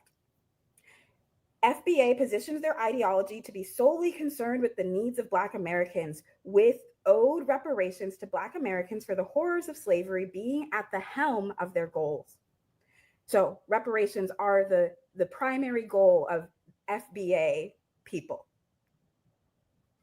They tend to present themselves as nonpartisan and outside of the two-party system. However, based on our research, their tactics tend to suggest a lean toward conservative ideology, much like what was identified in the Mueller report, where Russians infiltrated Black spaces to promote Black voter apathy and weaken their support for the Democratic Party. Similarly, FBA seems intent. Fam, that's what we're talking about. She spins it all the way back around to conservatives and bots. That's that bot stuff that they talking about. This is where she gets her intel from, y'all. Family and her husband, who has been. And by the way, I'm talking about, we say that they start problems between The East and the West, well, damn it, the East is on that left tooth and the West is on that damn right tooth. Okay? So, yeah, she got some bi-coastal energy right there in her goddamn mouth. And that ain't no foundational Black American at all. And that's why we've been pulling out the paperwork, fam. Whether it's the N-word, it's a fake accent, it's them openly calling us things. You know who is what, you know where they're coming from, and we understand their ideologies. These people are all anti-certifieds. They're anti-certifieds because they're trying to come up with this fake initiative that they can impute all of their outside agendas. See, you got to understand, fam, they want to put in their fake outside agendas because they want to derail our real ones. That's why they're always going back to what? Reparations. They're always talking about what we got going on. That right there, yeah, they're talking about the Russians. Like, that's so done and over with. No one's falling for that. But let me tell you what else, fam. You seen that foundational Black Americans didn't put on no capes or no tethers, all right? We didn't put on no capes for the Latinos. Now we're in the stage of post the election, where all of those people thought that they was going to get something from FBA and we just didn't show up. This is the most on code our community's ever been. And you've seen it on display by the brothers and sisters who've been putting in that work. You've seen it on display by the brothers and sisters who've been standing on business. And we've been watching people and pulling out receipts on how they operate and how they treat us. And how they treat us has never been qualified. It's never been on nothing. So once you see Mexican Taco pop up and he came out with all his rhetoric, you start to see people from their community say things that we've already known. See, the only difference between now and back in the day is nowadays we put on the front page everything that we know about these people and what they've been doing secretly. It's always been a secret that these folks are anti-Black American until now. It's always been hidden that they're anti-Black American until now. We talked about their homelands. We talked about their homes. When they closed those damn doors, these people always got something to say about us. Ice Cube said it best. He said, you always want to be like Jack, but Jack call you the N-word behind your back. And so does Julio, so does Pedro. And now what Julio and Pedro are doing, we put receipts out there. Fam, the receipts are not just for now. The receipts are for forever. Every time you put out a receipt, everybody can look at it. Everybody can see it and analyze it. Y'all look at this right here. You seen that these people come out, and I haven't seen one of them people begging FBA for help. I haven't seen none of them people come out and denounce what Mr. Taco said. But now, Mr. Pedro right here, he says it's up for FBA. Yeah. He said he got Mexican Tacos back. He said he gonna ride. He said it's 100 of them versus 100 of us. Watch this, fam. This shows you exactly why we ain't riding for them. On some real shit. On some real shit. And what Mexican OT said, that he could say and ain't nobody gonna say shit. Hey, we back that. And anybody else want to say shit about it, them, because they don't even know what they talking about. They ain't from around our way. They don't know what the they doing. If y'all from Cali and y'all don't want to say it. But around here, around our way, we do it. It is what it is. I'm a OT. The is a, you know what I'm saying? We ain't saying it with an ER. We ain't doing that shit. We ain't racist as fuck. You know who racist. You know where it at. But on some real shit, I got nothing but love. I got nothing but love for the brown and the black and all that shit. We both brown. Just you darker than me. That's it. I'm letting you know. Hey, I'm from Pasadena. Houston, Texas, homeboy. Living Baytown now. Holla. Man got gold grill and everything. You see, fam? You ain't seeing these people coming out denouncing him. Nah, you got people coming out saying they support him. Here's another one. And what? Now, this is funny to me. As many things as the black community got going on that need to be fixed, y'all mad about this. Y'all making videos about this for clickbait and content. So, I'm from Southern California, where the tension is thick between blacks and Hispanics. But I moved to Dallas in 2020, and it was a culture shock to me. Now I moved out. I lived out there, talked the same. You know what I'm saying? There's no separation. So one thing that I noticed is that black people that ain't met, if you ain't been outside your area, you're one of those ones that's complaining. One of those ones? We're one of those ones. Listen to what he said, fam. One of those ones. Your area, you're one of those ones that's complaining. Because I've been around. I moved around a lot. You go to New York, the Dominicans and the Puerto Ricans, they say the N-word. Why? Same reason Mexican OT said that. Because they grew up around black people. I think it's that rapper named Millie's. Fam, that right there. The whole I grew up around black people. Isn't it crazy? Isn't it crazy that these people talk about how they grew up around black people, but they don't ever duplicate or mimic things that are empowering to us? So all these people grew up around black people, but the only thing that they could ever have or everything that they can point to is simply just the N-word. Because what it really is that they say the N-word regardless. I hope people don't think that they only utter the N-word when they grew up around us. What the hell do you think their grandma was saying or their grandpa was saying? They always say the N-word. Saying the N-word is what they've always done. Anti-blackness is who they are. They always perpetuate anti-blackness all the goddamn time. It isn't just about the ones who grew up with us. Hell no. It's everywhere. The only difference is now we've put that on the front line so everybody has to see it.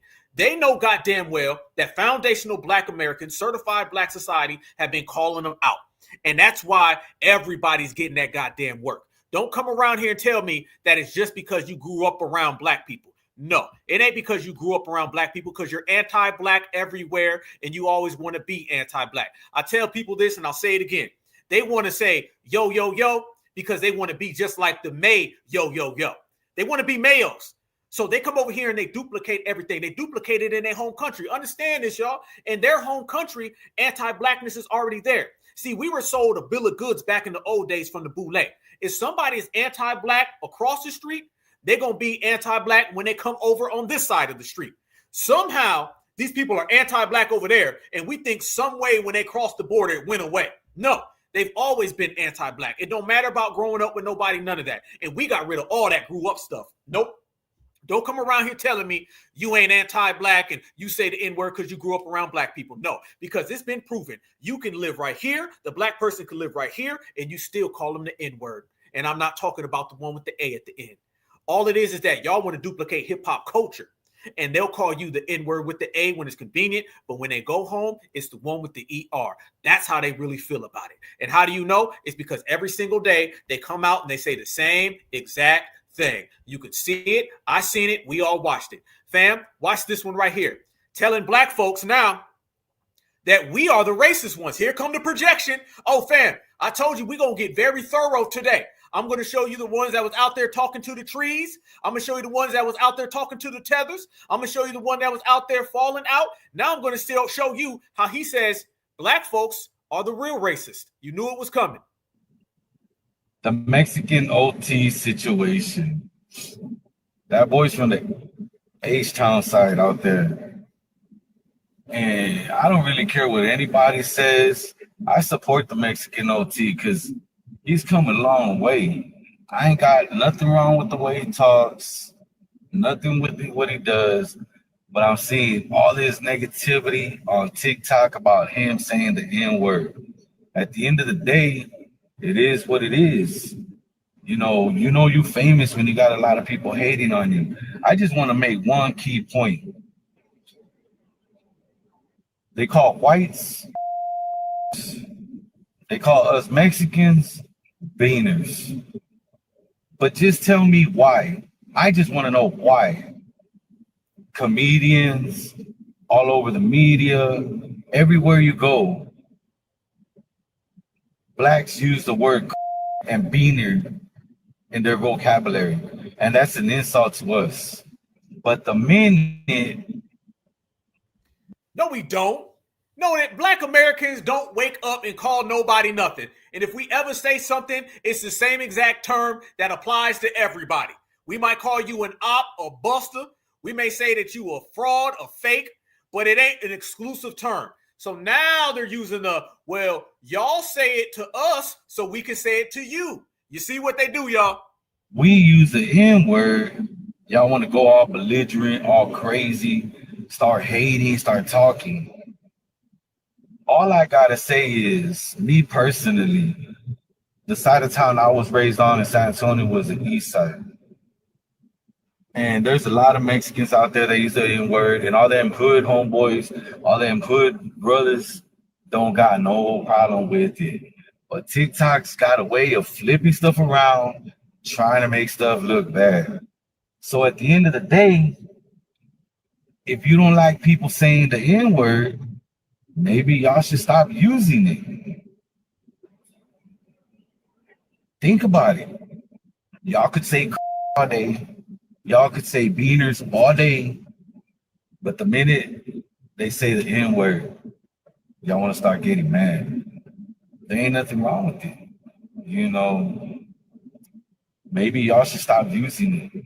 Maybe y'all should stop using the N-word. I know I'm going to get a lot of hate. People on the internet really think they can dictate what people think. I seen this interview from Mexican OT talking about on why he feels like he has the N-word pass.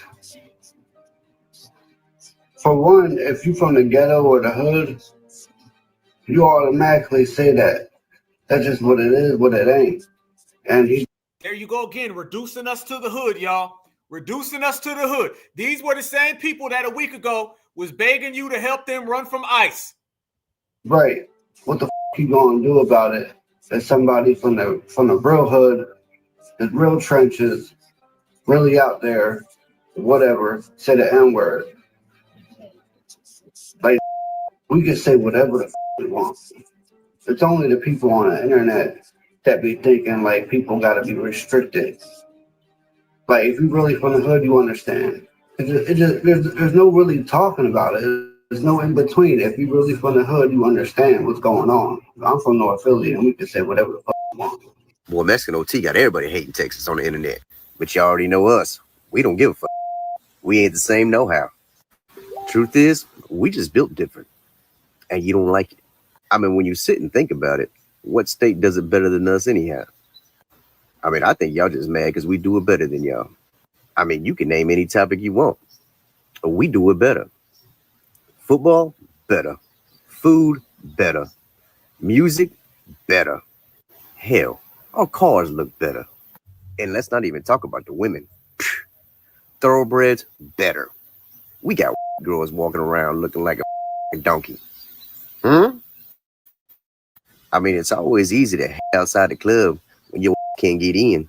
There you go. That right there, family, are the ones that we've been talking about. That's the Black and Brown coalition to everybody. So I want everybody right now to just go ahead and enjoy the very reason why we didn't get up and go march for none of their asses. This is why we out here saying Tom Homan, pull up on them. This is why we out here saying Tom Homan, go out and get them. It's because of that type of vibe and that type of energy. Those were the people that were begging us. And remember, y'all, say the N-word and you still gonna have to run from ICE. Say the N-word, you still gonna get locked up. Say the N-word, you still gonna crash out. And the crash outs have been pretty real out here in these streets. Yes, the hell they have. Oh, you ain't heard? Yeah, while these people been running around here thinking that everything was sweet, everything was fine, they still got some real deportation problems that been knocking on their door. Oh, yeah. Because I ain't in the time frame of sitting back and listening to these people talking, thinking anything other than, you about to get rounded the hell up. You don't believe me? Well, then I'm going to go ahead and show the whole goddamn family that they have been getting rounded up. So say the N-word all you want to, and I'm going to say ICE. All right? And I'm going to say it twice right after I call them. 1, 2, ICE is coming for you. Here we go. Out, we paid the money. What's a separate charge? There's not separate charge. We talked to the cops. We asked. Yeah, we no. You guys can. No. You guys right for attorney. If you touch us, you go to jail. I have the right for attorney. Yes. Yeah. So why are you doing this? Come on, please. Look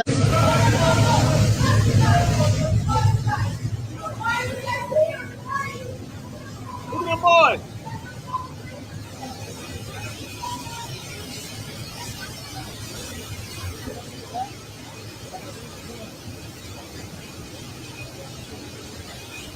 But you're from here. You guys are so dumb, seriously. You got ice No les diga nada y no voy a firmar nada, ¿eh? No les diga nada.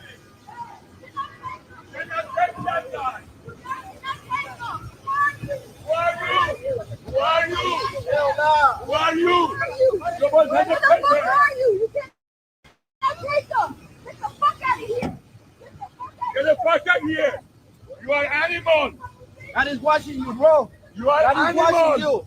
You are like an animal. That is watching you. Get out of here, motherfucker. You are animal.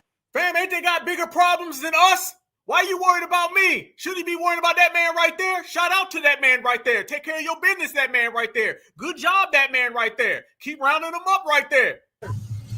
¿El número de su familia? ¿Tiene un nombre para su familia? ¿Tiene nombre? No quiere dar su información, no firme nada. ¿No tiene un nombre para su familia, algo? ¿Tiene número? Sí. ¿Cuál es el número? Deme el número. Can we just go call his family? Just let him know. Okay, no, está bien. Last weekend when ICE raided this Culver City car wash, apparently targeting employees, but also grabbing his dad Arturo in front of Brian and his younger brother. My little brother crying. I pulled him. No, don't cry now. Don't cry. Inward. My little brother crying. I pulled him away. Arturo has been in the U.S. for 27 years and started a family here. These photos provided to us are from when Brian was just a baby 15 years ago. Arturo is now 800 miles away from his wife and two sons, taken to a federal detention center in El Paso, Texas. Every Father's Day, I would see him and hug him and tell him how much I love him. But now this year, I couldn't tell him that, like, in person. Wait a minute, you ain't got no father in the household? That's shameful. Your daddy ran out on you? Man, that's crazy. Dad ain't even in the household. So I just cried. I couldn't stop crying. I locked myself in the bathroom. What you crying for, Julio? It's going to be okay, Julio. You're going to make it today, Julio. Got to go, though, Julio. Yeah. You see what we saying, y'all. You see exactly what we talking about. Yeah, y'all got some real serious problems over there.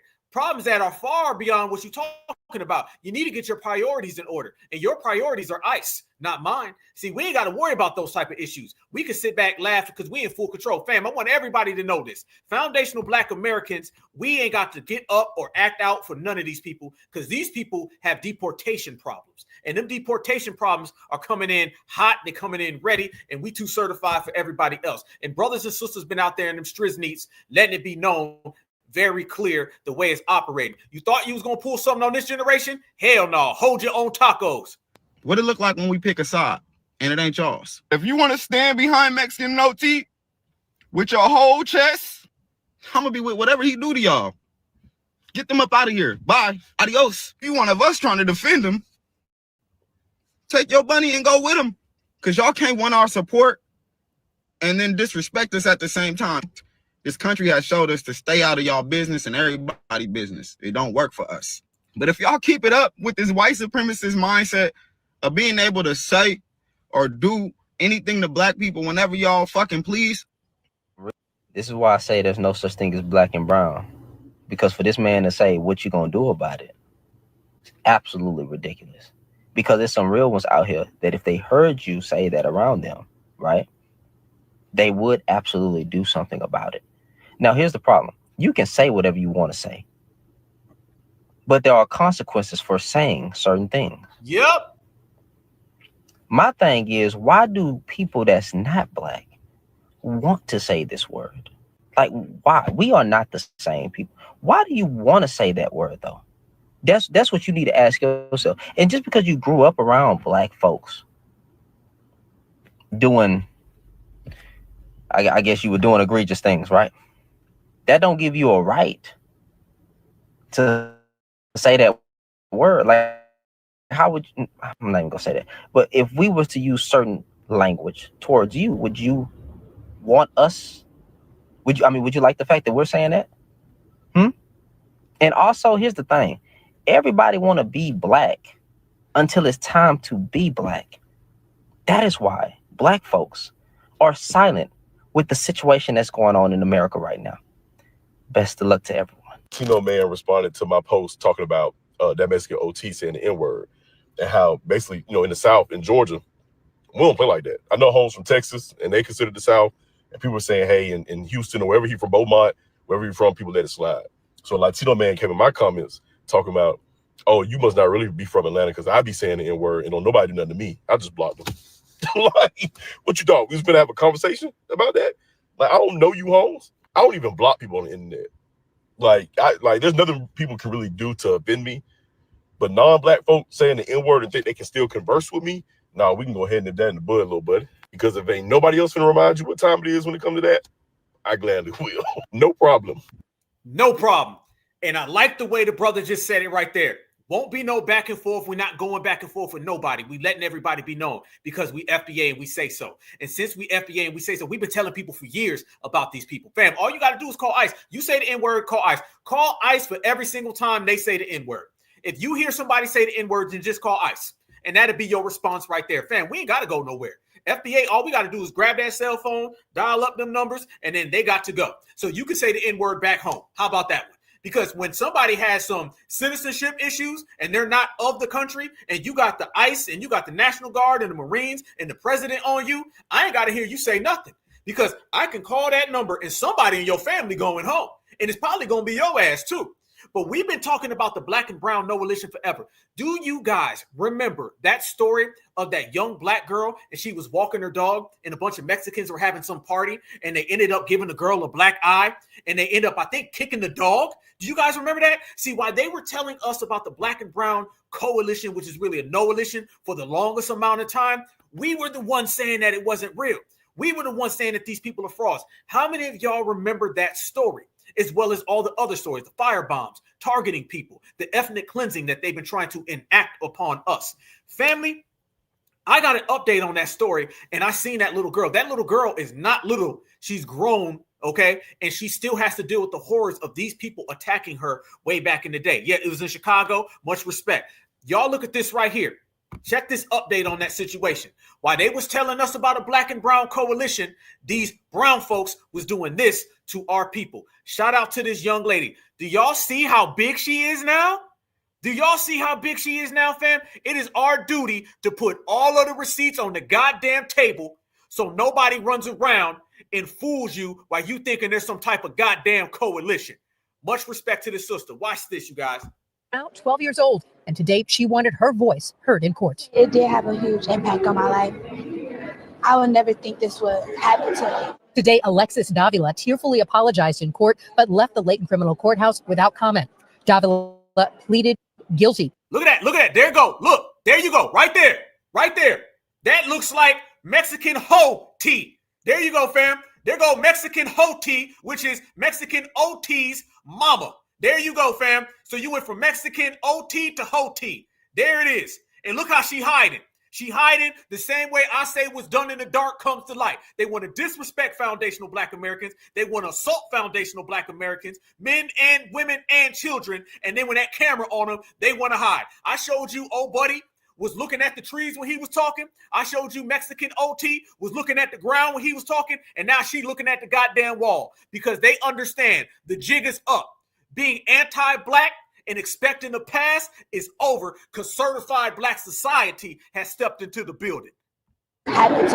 Today, Alexis Davila tearfully apologized in court, but left the Layton Criminal Courthouse without comment. Davila pleaded guilty to an unprovoked attack on Trinity 2 years ago with a glass bottle in Chicago's Lawndale neighborhood. We first met Trinity in September 2023 when she was an 11-year-old in pain. Her nose was broken and her eye would be permanently damaged. She's had surgeries and therapy, but the physical and psychological pain remain. Wanda Porter addressed the court, calling this violence motivated by hate, as she and her children were called a racist slur before the attack. Porter is Trinity's mom. Davila was never charged with a hate crime, despite calls for charges to be upgraded by activists. Davila's guilty plea to aggravated battery today was part of a plea deal in which other charges were dropped, and Davila gets alcohol addiction treatment, anger management, and gets her GED. Davila previously served 5 months in jail, then 4 months on electronic monitoring. Today, she was sentenced to probation. I feel like the justice system nowadays has failed my child. There you go. That's all this individual got for harming a child? You talking about what? House arrest, a slap on the wrist? This is what happened, y'all? Yeah, this is why we're not playing no games with none of these people. This is why we ain't out here being friendly, diddly-winly with nobody. We ain't standing on goddamn business, y'all, 24/7, 365. If that's the way the game's going to be, that's the way the game going to be. If that's the way they want to play it, that's the way we're going to play it. And it's simple as that. There's nothing in between. We got to come with that real certified energy 24/7. And that's what I mean, because these people going to try to harm us, and then they're just going to walk away. They're just going to walk away. They're going to harm us. They're going to walk away. Nobody going to say nothing, and they'll go back to their own little corner. We ain't on that type of goddamn time. We ain't on that type of time, fam. We on a different vibe, all right? And this is why we're out here saying FBA is doing FBA things, and we're not concerned with none of these other folks. None of these other folks, because you already know what these people are going to do, because we already know who these people are. When someone shows you who they are, believe them the first time. All right, believe them the first time. And that's why we say go ahead and get them and go ahead and round them up, because we don't give a damn, because we don't give a you know what. Check this out. These are the problems that they got.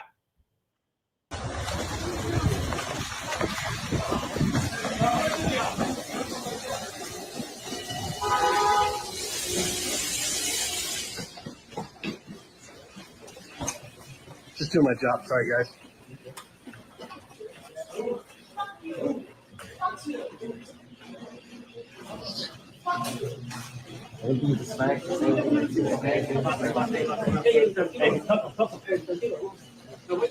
Here goes another N-word sayer. That's all these are, fam. ICE is just arresting all the N-word sayers.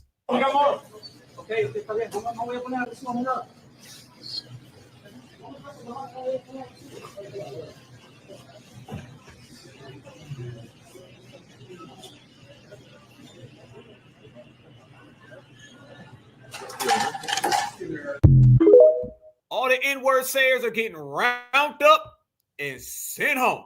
And that's exactly where they should be, sent home, because they've been bringing over anti-blackness. I want to make this clear. All of this talk about saying the N-word and who can say it and who can't say it, family, let me tell you this. These people have been bringing over anti-blackness with them. They are as black, anti-black as anybody when they have black people in their homeland. Their homelands have black people, but you know, they love to tattletale on each other. You know, stories are coming out now where you got one illegal and another illegal, and they both have vendor battles where one's selling something, the other's selling something. And what do they end up doing, y'all? They end up calling ICE. So when I call ICE, when Black Alpha grabs his Black Alpha phone and he dials in ICE, and I tell Tom Homan, listen, I got Julio Romero over here, and Gonzalez Ramirez is right around the corner. I will show you where they are. Don't get mad at Black Alpha for calling ICE, because apparently Mrs. Selena likes to call ICE too. Fam, all you got to do is sit back and watch, and these folks will start telling on each other. Look at Miss Selena. She telling on her own people. Pedro, Selena, Ramirez, Gonzalez on crime. The sentence the woman who called ICE will receive. A wave of reactions has swept through social media after the release of a video showing a local businesswoman reporting a group of more than 28 immigrants to immigration authorities. The incident has deeply divided the community, fueling debates about ethics, justice, and xenophobia. The conflict began when several street vendors, mostly of Latin American origin, were selling their goods in a busy area. According to witnesses, the businesswoman, visibly upset by the competition, contacted federal authorities. Within minutes, ICE agents arrived on the scene and began making arrests. What intensified the controversy was the release of a second video showing the woman reacting in a way many interpreted as insensitive to what had just happened. Her attitude sparked immediate outrage and a strong backlash. Although she is not facing any legal charges for her actions, the consequences were swift. Her identity was revealed, and massive criticism toward her business quickly followed. Somebody in the chat said the battle of the burritos. Goddamn.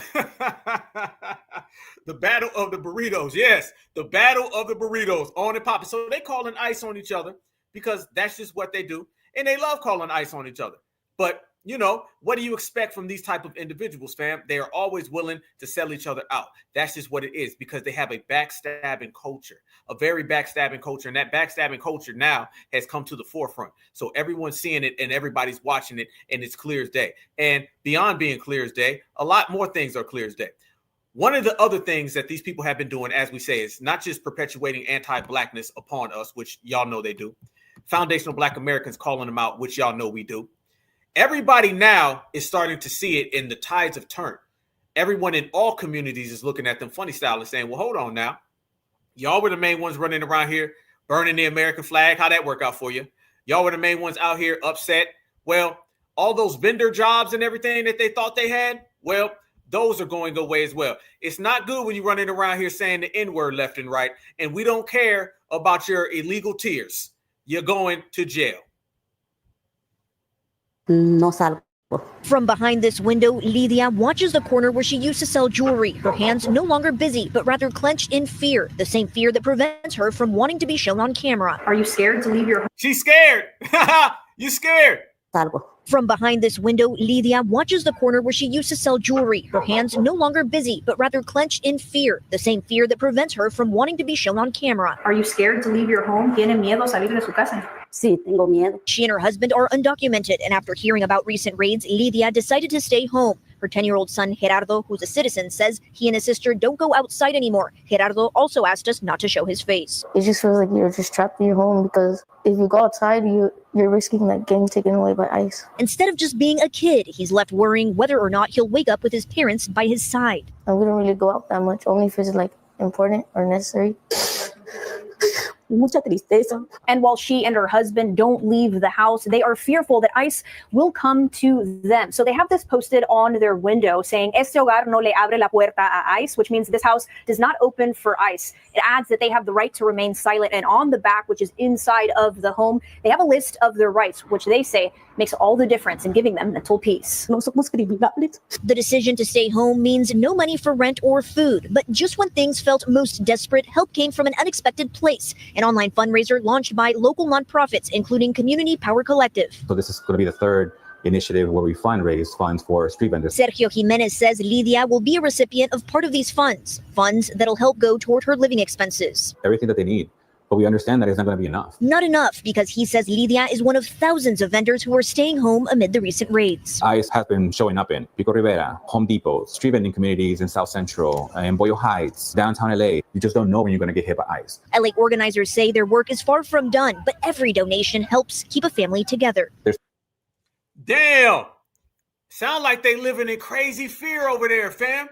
They're afraid to come outside, but they think that they're going to talk about foundational Black Americans.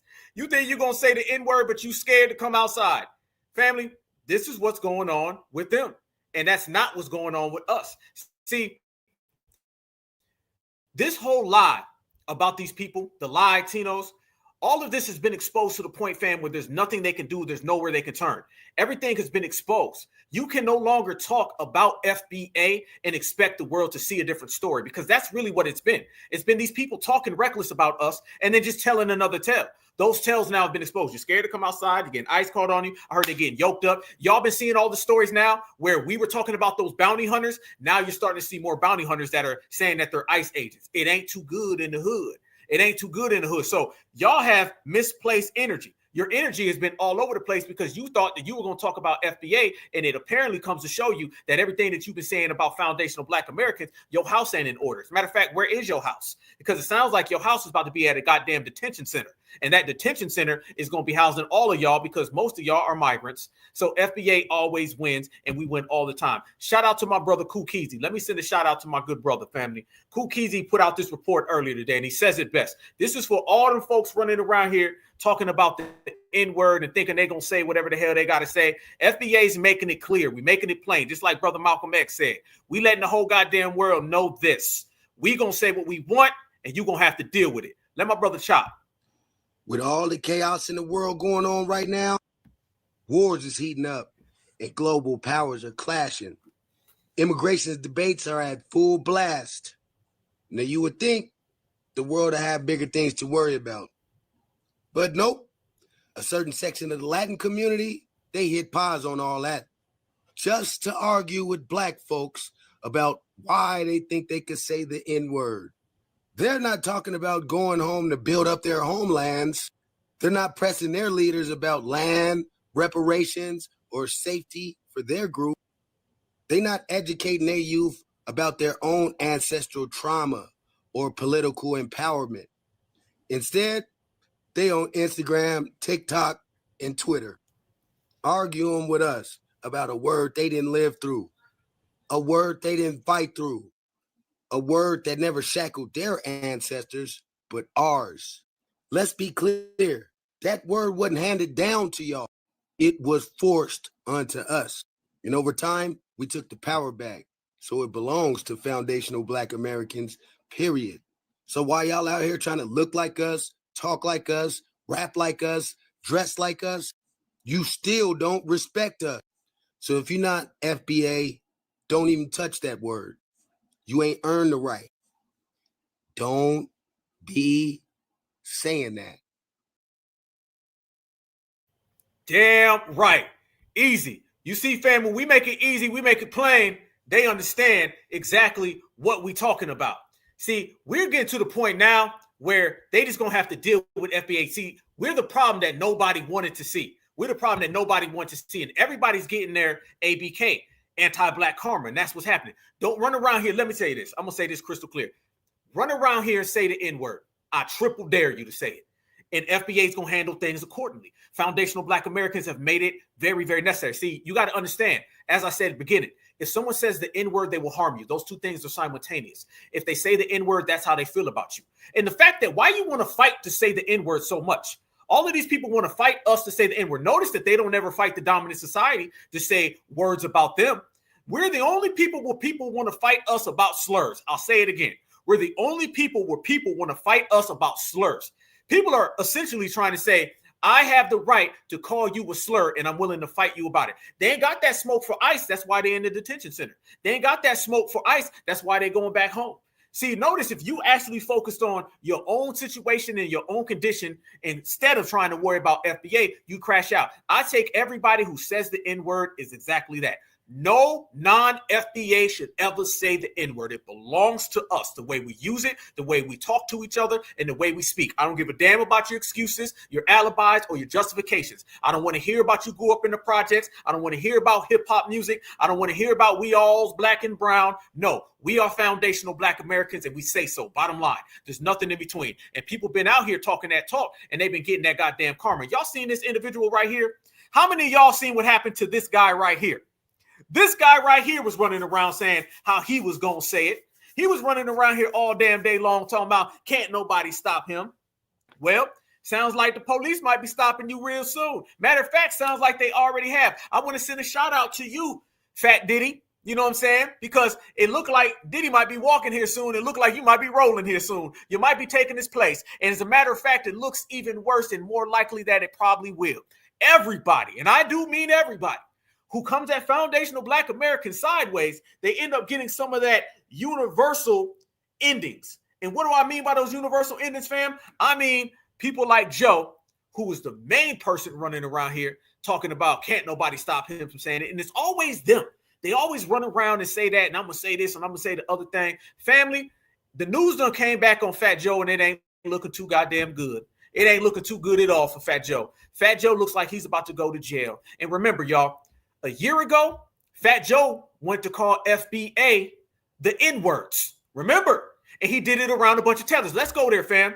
A year ago, it was Fat Joe and Math Hoffa. Now, it's Mexican Original Taco and Sauce Smoker. Notice this, fam. You have a TOC, tether of color, and another TOC, tether of color, and they're both around the brown people. Fat Joe, an overweight guy, Mexican OT, an overweight guy, and then two melanated immigrants, Matt Hoffa and Sauce Walker. Fam, ain't nothing changed but the numbers on the range.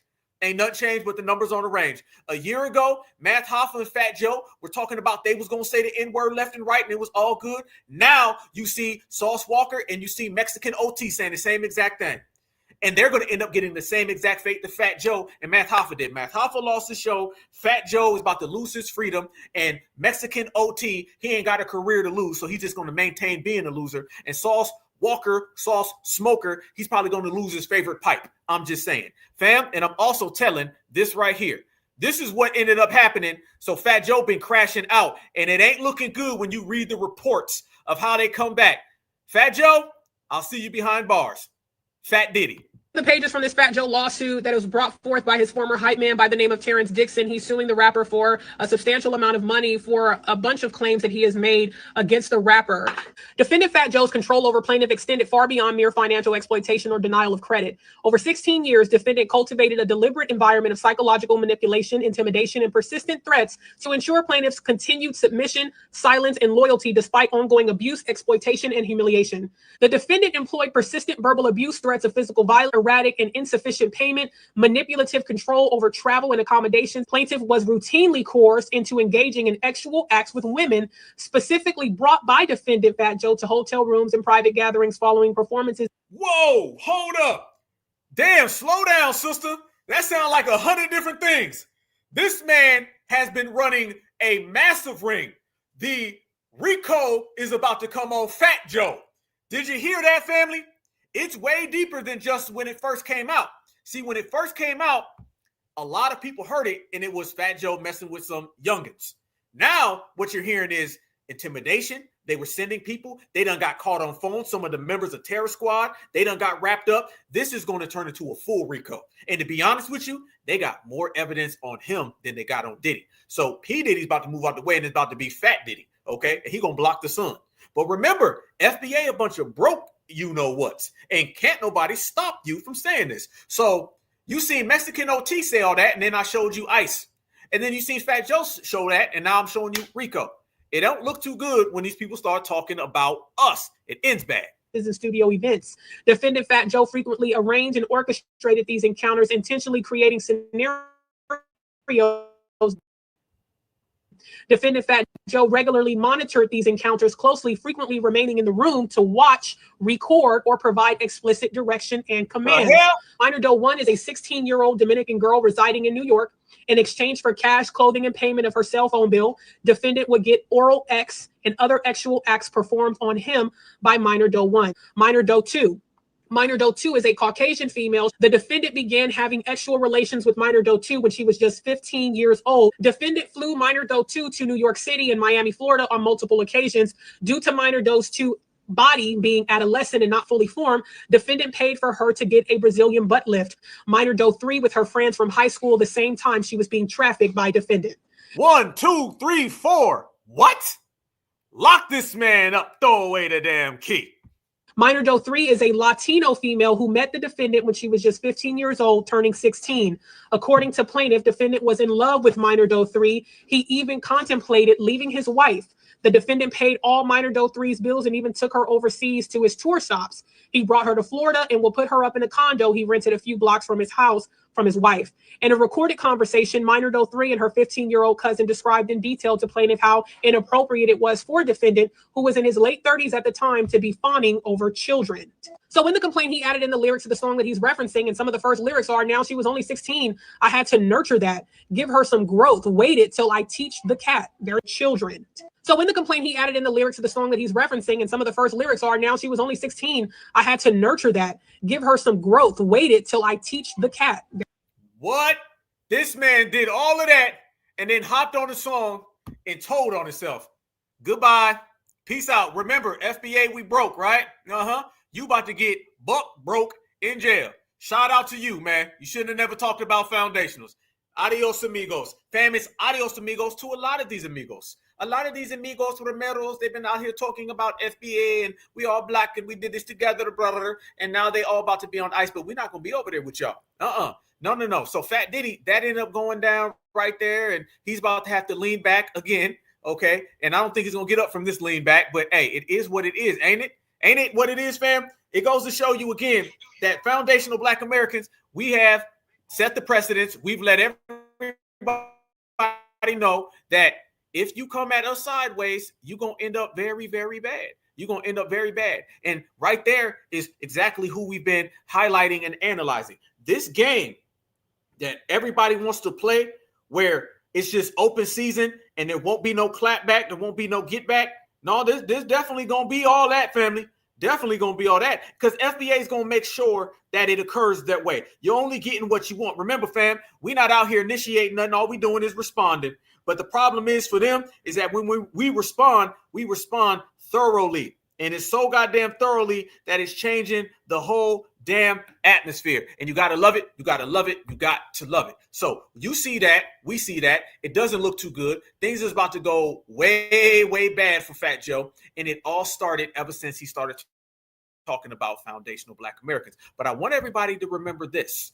I want everybody to when you get because like I said, FBA, we see and we hear everything. We make sure when you get people say is automatically heard. Remember when Fat Joe first started to exhibit some of his anti-Black racism? Y'all remember when Fat Joe went out of his way to talk about Bill Cosby? You guys remember that? Remember when Fat Joe was out here talking about Bill Cosby, one of those accusers has to be real? Somebody has to. See, he threw a lot of dirt on FBA Bill Cosby. Remember that, okay? We go all the way back there. We see and we hear everything. On my works, fam, we see you. Always trust your own two, all right? That's your own 2 feet, your own 2 hands, and your own 2 eyes. I remember when you were saying that about Bill Cosby. I remember that. He was saying, somebody's telling the truth. Bill Cosby got somebody. Well, I'm going to say the same exact thing because, you know, this is the matching energy generation. Well, Fat Joe, out of all the people, the youngins that you was talking to, somebody got to be telling the truth. Y'all remember when he said this right here? You can't make it up, family. Get 50 young ladies, white, Black, Chinese, Spanish, Filipino, rich, poor, to all, they don't know each other and they all say the same story. That's where you get me fucked up at. That's where you get me like, and so I can't be cheering on y'all. And I'm always for the underdog. I don't want to say the bad guy, but 9 times out of 10, I'm for the bad guy. You talk about a guy who came from bad people. So I'm always cheering on somebody, but I can't be up in here lying to y'all like, I never wish that on him. I don't want him to go to jail. I didn't want none of that to happen to him. But Bill did something to them 50 girls. Maybe. Whoa, wait a minute. It's all funny when it come back around now, ain't it? But Bill did something to them 50 girls. What about you? See, family, it's easy when you watch them saying the same exact thing. Somebody, but I can't be up in here lying to y'all like, I never wish that on him. I don't want him to go to jail. I didn't want none of that to happen to him. But Bill did something to them 50 girls. Maybe 20 are lying. There's 30 that ain't lying. But you people want to keep lying. I don't know what it is. Y'all heard the you people? You see, fam? Oh, we got receipts on this. Notice that. But you people want to keep lying. You people. He's talking to Black Americans. Here lying to y'all like, I never wish that on him. I don't want him to go to jail. I didn't want none of that to happen to him. But Bill did something to them 50 girls. Maybe 20 are lying. There's 30 that ain't lying. But you people want to keep lying. I don't know what it is. Is it like, all right, Black and Spanish, whenever anything goes wrong, even though we know these guys are foul as shit, we're going to still be like, power to the people? Whoa, this didn't age well. Lying, but you people want to keep lying. I don't know what it is. Is it like, all right, Black and Spanish, whenever anything goes wrong, even though we know these guys are foul as shit, we're going to still be like, power to the people? Damn, man, that didn't age good at all. Damn, Fat Joe, that didn't age good at all. Nah, it didn't age good at all because it wasn't good. So I say the same exact thing to you, Fat Joe. I say the same exact thing to you. I believe, quite frankly, that you had to have done something with one of those people. And mind you out here with some youngins. So that ain't too good for you. And it's anti-Black karma. And family, everybody gets their anti-Black karma. Anti-Black karma goes after everyone. No one escapes it. Trust me, when I tell you that these people who talk reckless about foundational Black Americans, they disrespect us, they end up getting their work, whether that be a foundational Black American putting some hands and feet on people, or you losing your job, or you catching a Rico, or your political and social career goes down the drain. Just like this individual right here's political and social career has went down the drain. Y'all remember Nui Martinez? Yeah, they were propping her up to be real big in them streets. But again, another anti-Black Latino gets exposed, and now they're canceled. Nuri Martinez, a rising star in LA politics, potentially faces a career in ruins. The first Latino potentially faces a career in ruins. Faces a career in ruins. The first Latina chosen to lead the Los Angeles City Council caught on tape making racist and offensive comments during a redistricting meeting with 3 Latino Democrats. It's not us. It's the white members on this council that will motherfucker you in a heartbeat. That tape, obtained by the LA Times, captured Martinez talking to local labor leader Ron Herrera and fellow council members Gil Cedillo and Kevin De Leon. At one point, Martinez talks about the black child of Mike Bonin, a white council member, in Spanish, calling the boy a little monkey. There's nothing you can do to control him.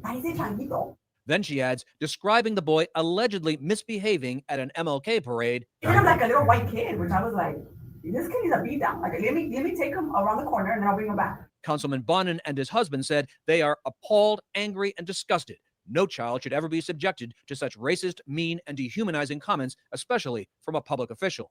Herrera, the labor leader, resigned his post overnight. Within hours of the recording surfacing, Martinez said she was sorry, saying, "I sincerely apologize to the people I hurt.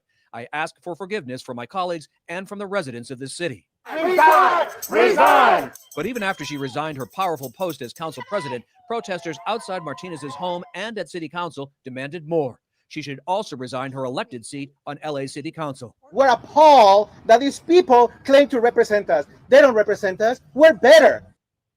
Oh, they turned on you real quick, didn't they? We're better. We done with you. We no go-getter. Look how quick it turns, fam. Career over. Goodbye. And that's the same exact way that we've been handling everybody and anybody who gets in the way of this movement, fam. Right now, we are the strongest grassroots political social movement in the world.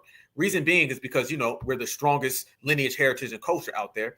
Also, we're non-deportable. Shout out to all my deportable people out there. Hope your deportation goes well. But what it's really about, y'all, is that we are excellent. And when I mean excellent, fam, is that we're standing on our own business. Look how we go down the list. Look how we examine everything. There's not been one person that I've highlighted today that you ain't seen that clap back or that get back. Everybody ends up getting their ABK, anti-Black karma. Karma's going to come in swiftly. We have got together on code amongst the brothers and sisters. I love this right now. Why do I love this right now, family? I love it because we are showing camaraderie amongst ourselves. We don't have to sit back and wish that Black people move. We moving. We out here stepping. And every time we stepping as one. You seen the people trying to divide us and say, this is a Texas problem. This is a New York problem. This is a Chicago problem. No, this is about on code and off code. It ain't about where you're from. It's how you come. And we're coming so strong out the gates, ready or not. We lighting things on fire, fam. I love this energy that we're out here putting. We let it be known. Brothers and sisters, you ain't saying the N-word to none of us. See, we have created an on-code lineage movement, but the lineage is being pushed in a certified fashion. So we broke it down, and not just you're Black and you show up, you got to be Black American. And then within Black American, you got to be on code, what I call certified. Those type of avenues in which we've created has been absolutely powerful. So now Julio, Romero, Pedro, Selena, Gomez, Gonzalez, all of their asses is getting packed up. And all of them right now are scared to talk about foundational Black Americans, to mention foundational Black Americans, and to address foundational Black Americans. Because every time they say something, we show and prove. We put the actions and the receipts on the table. And what I've seen is that brothers and sisters in the South, brothers and sisters in the North, brothers and sisters in the Midwest, the East Coast, the West Coast, we are all making it clear. We on certified time. And you won't come at us no way. And if you do come at us in any which way, you're going to understand this FBA energy. It hits different. We come so real with it, family, that we sitting back and we watching ICE come at these people, and it ain't too nice. Did y'all see this footage right here? Oh, yeah. Because every time we show y'all something, we going to show you ICE as well, because we ain't got no Chicano saying N-word problems, but Chicanos got some ICE problems, and ICU getting packed up and deported. Easy. Can't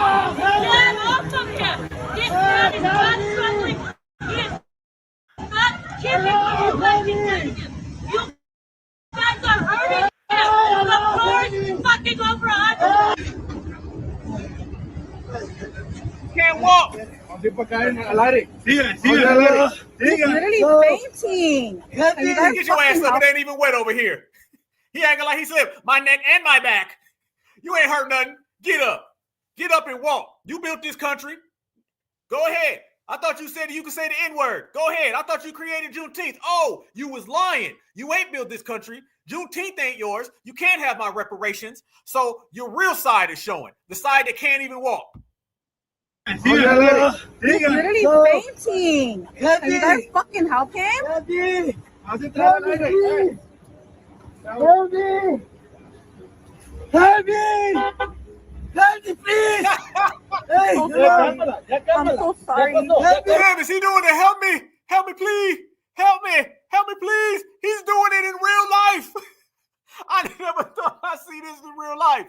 I'm so sorry. I'm so sorry. I'm so sorry. We can't. Help me, please! Hey, help me, please! Help me, please! Help me, please! Hey, I'm so sorry. Hey! So Help me, please! Help me, please!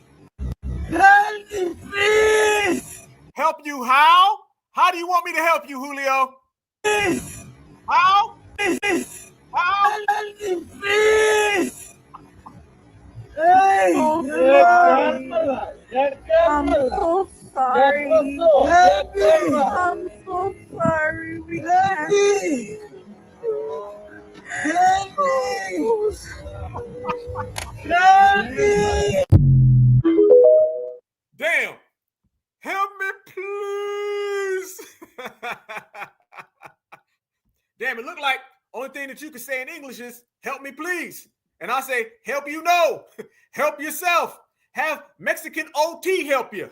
Because Alpha OG ain't doing a goddamn thing for you. There it is. They know you got ice problems. That was funny as hell, boy. That was funny as hell. Yeah, I'm so wrong. I know. So wrong. It's so right. And it's all good tonight. Y'all, look at this. This is what I'm talking about. These people have their own problems. These people are shattered, broke down. These are defeated individuals. All right. They want foundational Black Americans to get mad and crash out. Why am I going to get mad and crash out when they're mad and they're crashing out? Why am I going to be upset, bothered, or irritated when they're upset, bothered, and further than irritated? Why would our great foundational Black American lineage, which is the strongest movement on the planet, give a damn about somebody who ain't even got their citizenship in order? Fam, I showed you, you got vendors calling ICE on vendors. You got vendors scared to come outside. You got Mr. Julio who's slipping and it ain't even wet, saying, help me, please. And that's the only thing he understands in English. Fam, we good over here. We great over here. We better than perfect. So nobody nowhere can say anything. You know damn well they will never say the N-word. When I see videos of them saying the N-word amongst us certifieds, then it'll be real. Until then, all they are is cowards until further notice. And they're cowards with no citizenship. And no one's there to help them. No one's there to save them. And more footage is coming out of brothers and sisters standing on that certified business. And when I say certified business that the brothers and sisters are standing on, let me show y'all what it looks like, okay? Because I've showed y'all the examples of these individuals talking reckless about FBA when there ain't no FBAs in the room. Family, I just did a space today, a phenomenal space with all of my brothers and sisters, and we were well represented all throughout the 50 states. Literally, Alaska was in there. And we had Texas, and we had California, we had the Midwest, we had Alabama, we had New York. It was a beautiful panel. And we were all represented. We were all loving on each other. We were real certified standing as one, right? Do you know we had people that were saying the N-word in the comment section? And you know how I responded? You know what I said? I said, cool. But you're saying it in the comment section because you don't say it in real life. And the same thing that got you too scared to say it in real life is the same thing that got you miserable in your life. And we don't pay no attention to miserable people. All we do is keep on winning. So family, let me show you what it's like when these people do got to deal with us and when they do got to see us. Because one thing about Black Alpha Network, I'm going to say this every time, and those who know me know it very well. I'm going to always center everything in our excellence because we are so excellent. I'm going to always talk about us winning in our winner circle because we're always in the winner circle. And I'm going to always show you us checking everybody because we check every single person who gets out the way. Y'all want to see this? Let me show you.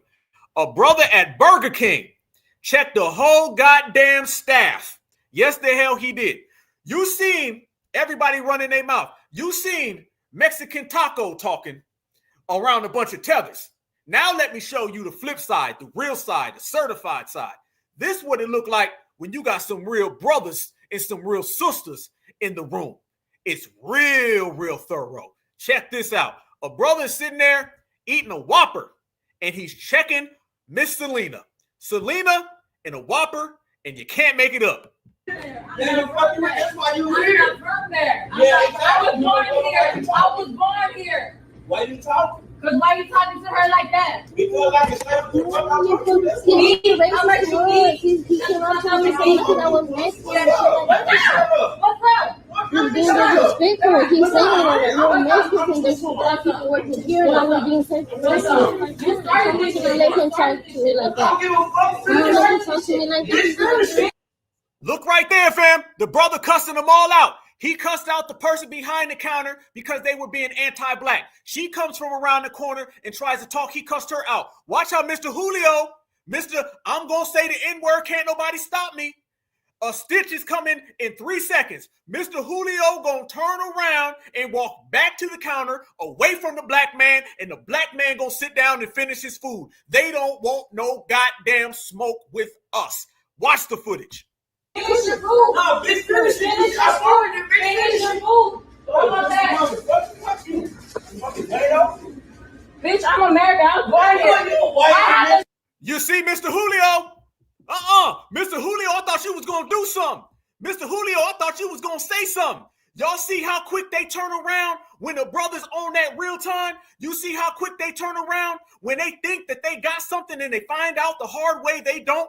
You see what happens when we on break and going to have some Whopper with fries and some goddamn Coca-Cola and we check a Taco Bell nacho in the process? You goddamn right, y'all. The brother standing on business. Does this man right here, I'm asking everybody, and right here on the Black Alpha Network, we got something called Hell Yeah or Hell No. I'm asking everybody right now in the chat, does this man look like he wants any problems with that black man? Remember, the black man is cussing out the Latino woman. He's pointing at her, dogging her. Did he look like he wanted to defend Miss Gomez, Miss Ramirez, Miss Sanchez, Miss Selena? Does he look like he wanted a part of that brother? Or did he turn back around, rub his neck, and like the guy earlier was looking at the trees, he looking at the window. They looking at everything other than us. They don't want no problems. Watch the U-turn, fam. That right there turns to this right goddamn here in a minute. Watch it. Finish your food. How about that? Fuck you. Fucking Latinos. Bitch, I'm American. I was born here. I have the same rights. Hey, my mom's from Mexico, bitch. I was born here. She's Trash. And you want to go back. Trash ass motherfucker. Why would I go back, bitch? Because you might from here. I'm from here. Like, what the fuck? I'm trying to rep it. Okay, so. Can you take the order? Y'all make this place racist. I ain't do. Y'all made it segregated. Where are the You black people in came here? here and Where are the after- black people in here? That's not their issue, though. That's you gotta DEI should be understand, inflicted though. on this You this gotta place. understand, though. That's not their issue. That ain't your issue. If you have black Your big head ass tell wanna them fucking talk to me, work. bitch. I wanna talk to Hey, you. but you look, I'm trying to order. You over here distracting her. She couldn't even take my order. You should have been trying to order. She couldn't take my order because she was too concentrated on what you were saying. Damn! Easy. Y'all know there's some things that they gonna say. There's some things they gonna do. There's some delusions and fantasies, and then there's reality. There's a difference between the real side and the fake side. See, we operate over here. And over here, they hit U-turns and turn around. Notice that the last person you seen in that video was the black man. Notice that, family. Let me tell you who you did not see as the last person. Mr. Julio, he left and turned around and went somewhere. Mrs. Julio, she left and turned around and went somewhere. You didn't see none of them show up or pop up at the end. Why? It's because that's the energy you get when you deal with a real black man. Damn a tether, damn a fleer, damn a hopper, skipper, jumper. You ain't gonna say nothing, especially the N-word, around a real black man. I guarantee you that. And we got all the facts and the footage to show you. We win, you lose, easy. The brother enjoyed his Whopper, checked everybody. He said we need to put some DEI up in here. And what they do? They went hop right back over the corner because they know FBA runs things. And if you don't believe FBA run things, family, I'm going to tell you how thorough and certified Black Alpha is. Fam, I can tell you better than I can show you. I can show you better than I can tell you. We can do all of the above. Let me put this on the line. I'm going to put this real receipt on the table for everybody.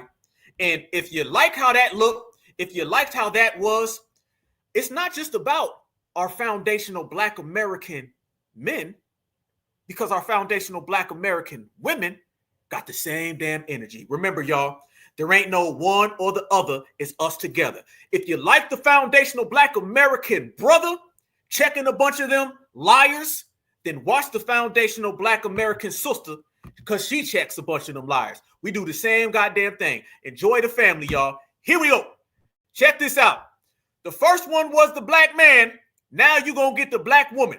Certified salute to all my Black men and Black women, because we are the brothers, the sisters, the kings, the queens, the goddess, and the gods. And when we show up, we show out. So I'm tired of this damn shit. Every time you turn around, it's something, it's something, it's something.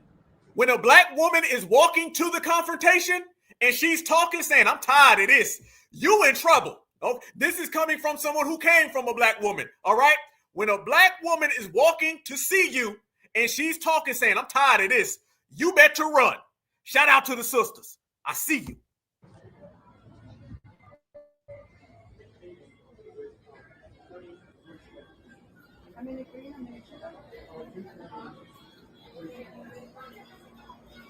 Excuse me. Excuse me. Who is the man? Excuse me. You the manager? You the manager? Yes. What was the reason for the young lady coming for an appointment? And then you tell her, was you the one? I'm the one who's hiring. Okay. You told her. They told her to come for an appointment. Mm-hmm. She made an application online. You told her in here she had to fill out the paperwork. Yeah. Mm-hmm. Then you stated that you wasn't hiring. Then you said, I don't know which one you said. You was hiring. Then you said she had to work every weekend. Let me tell you something. Woo! Do you want ICE to come in here? Because you is no. I ain't know you. You are discriminating. No, That's yes you are. Yes you are. Look who all in here. Your people. You are discriminating. Yes you are. Yes you are. Because you asked her. Yes, I can let you. Okay, all right. So can we step up, because you screaming and then it don't matter how I scream. This my mouth. This my mouth. No. I just say we listen here. Listen here. You come in that'll to make talk to me, right? That'll make anybody feel discriminated. No, ma'am. You told Let her. me explain. Can I talk? You told her. You No, you didn't. You yes, interfered with me no, talking. ma'am, You I told let you her talk over there. that you wasn't hired. Then you asked her, she'll have to work Friday, Saturday, and Sunday. Yes. That's what you said. Yes. Either you hiring or you not hiring. Yes, ma'am. And I didn't tell her that she was hired. I never say that. You told her you wasn't hired. No, I did not. Can you bring her over here so we can? I don't have to bring her. But let me tell you something. I will tell you this right here. I already know you discriminate. It ain't nothing in here. But right now, your people, Mexican people, I'm gonna bring ICE in here. You better have your shit together. You better have your shit together fucking with me. You have a motherfucking good day. That's what you do. That's why Trump sending your ass back now. He need to send you back. You're gonna cane over here and think you running shit. You getting all your peoples in here. That's discrimination. I don't give a fuck who feel, how they can goddamn feel. Stand on it and say what the fuck you gotta motherfucking say. Easy. 1, 2, 3. Knockout. Family, y'all know we run things. You know they don't want no problems with foundational Black Americans. Y'all know we the strongest lineage, heritage, and culture the world's ever seen. You know when we walk down the street, everybody go back indoors. You know it, we know it, they know it. And that's what it is. So Black Alpha, me, myself, and I showed you the brother, I showed you the sister. And together, we make the FBA family tree. And this FBA family tree is not to be fucked with by nobody. And what's the common denominator in all of that? Is that when we went there, we stood on business. They looked around. They looked everywhere else. They looked down. but they didn't make eye contact because they know who the kings, the queens, the goddess, and the gods are. That be us. They know who is the strongest, the biggest, the fastest, and the smoothest. That be us. And they know that this is our goddamn country. Shout out to my brother. Shout out to my sister. And my sister said it best. My sister said, y'all, we going to go ahead and clean this house, and you messing with the wrong one. And that's the type of time it is, fam. They all been messing with the wrong ones, the wrong generation. However you want to put it, however you want to apply it. I'm going to let that sister talk for herself because she said it best, fam. But I'm going to go ahead and make it clear. You mess with the wrong brothers, the wrong sisters, the wrong family, the wrong time, the wrong generation, wrong lineage, wrong heritage, wrong culture, and now you're wrong, wrapped all the way up. Speaking of wrapped all the way up, we pack them up as well. We have a sighting of Mexican Taco. And he's still chasing tacos. But what you don't see behind that, family, is Tom Homan and ICE. And they out there. And they racking them up and packing them up. So if you see Mexican Taco, you make sure you let him know that he is going to have to see Tom Homan very soon. And he's going to have to see Donald Trump very soon.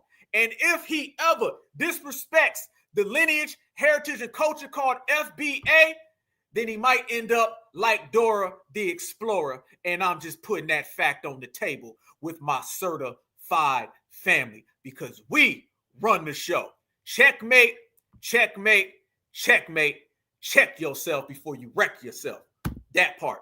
Certified salute, family. It has been another classic broadcast brought to you by Black Alpha Network. You are certified Black society. It don't take 100, 200, 300 million of people. All it takes, fam, is the certified 100, fam. All three of those put together. Certified Black society. And with that, we will always win and we will always stand on business. It has been a lovely episode, broadcast. I believe that it was very, very functionable. I believe that it was very, very productive. And we brought together a lot of different voices, a lot of different family members. So we could all sit here and put that on the line to let people know this is our house. This is our goddamn house. You will respect us in our house or we will check you because this is G-checking season, okay? I want all my regulators to regulate. I want all my regulators to regulate. We're going to go full Warren G and Nate Dogg, okay? We're going to regulate anybody. It doesn't matter because when it comes to reparations, we will check you. We will regulate you. When it comes to tangibles, we will check you. We will regulate you. When it comes to an anti-foundational Black American hate crime bill, tangibles, resources, or just walking down the goddamn street, you will get regulated. You will get G-checked, and foundational Black Americans will not just win. We've already won, and now everybody's witnessing it. Certified salute. I will see you guys back again on Friday. I'm going to drop some stuff later this week, and we're going to continue to stay strong. I want all of my beautiful brothers and sisters to continue to be your beautiful self. When you wake up tomorrow, do me one favor, fam. Soon as your eyes pop open, I want you to go ahead and just accept your greatness, take ownership over how magnificent you are, that you come from a lineage of people who stand on business and don't run. You stand on business and you don't hide, and you stand on business and you multiply. You do those things right there, family, and it's easy work like a part-time job. And y'all know how we do. We always make it happen. We keep it cracking. Stay good. Stay safe, family. Health is wealth, and don't put your health on the shelf for nobody else, all right? I will see you guys again. We're going to continue to be the #1 channel in the world. We're going to continue to be the voice of Black empowerment. #1 activist. Certified salute to you guys. Let's go to work. Peace and love, peace and love, peace and love. And always remember that foundational Black American is beautiful, and beautiful is always Black. Peace and love, family. Let's go.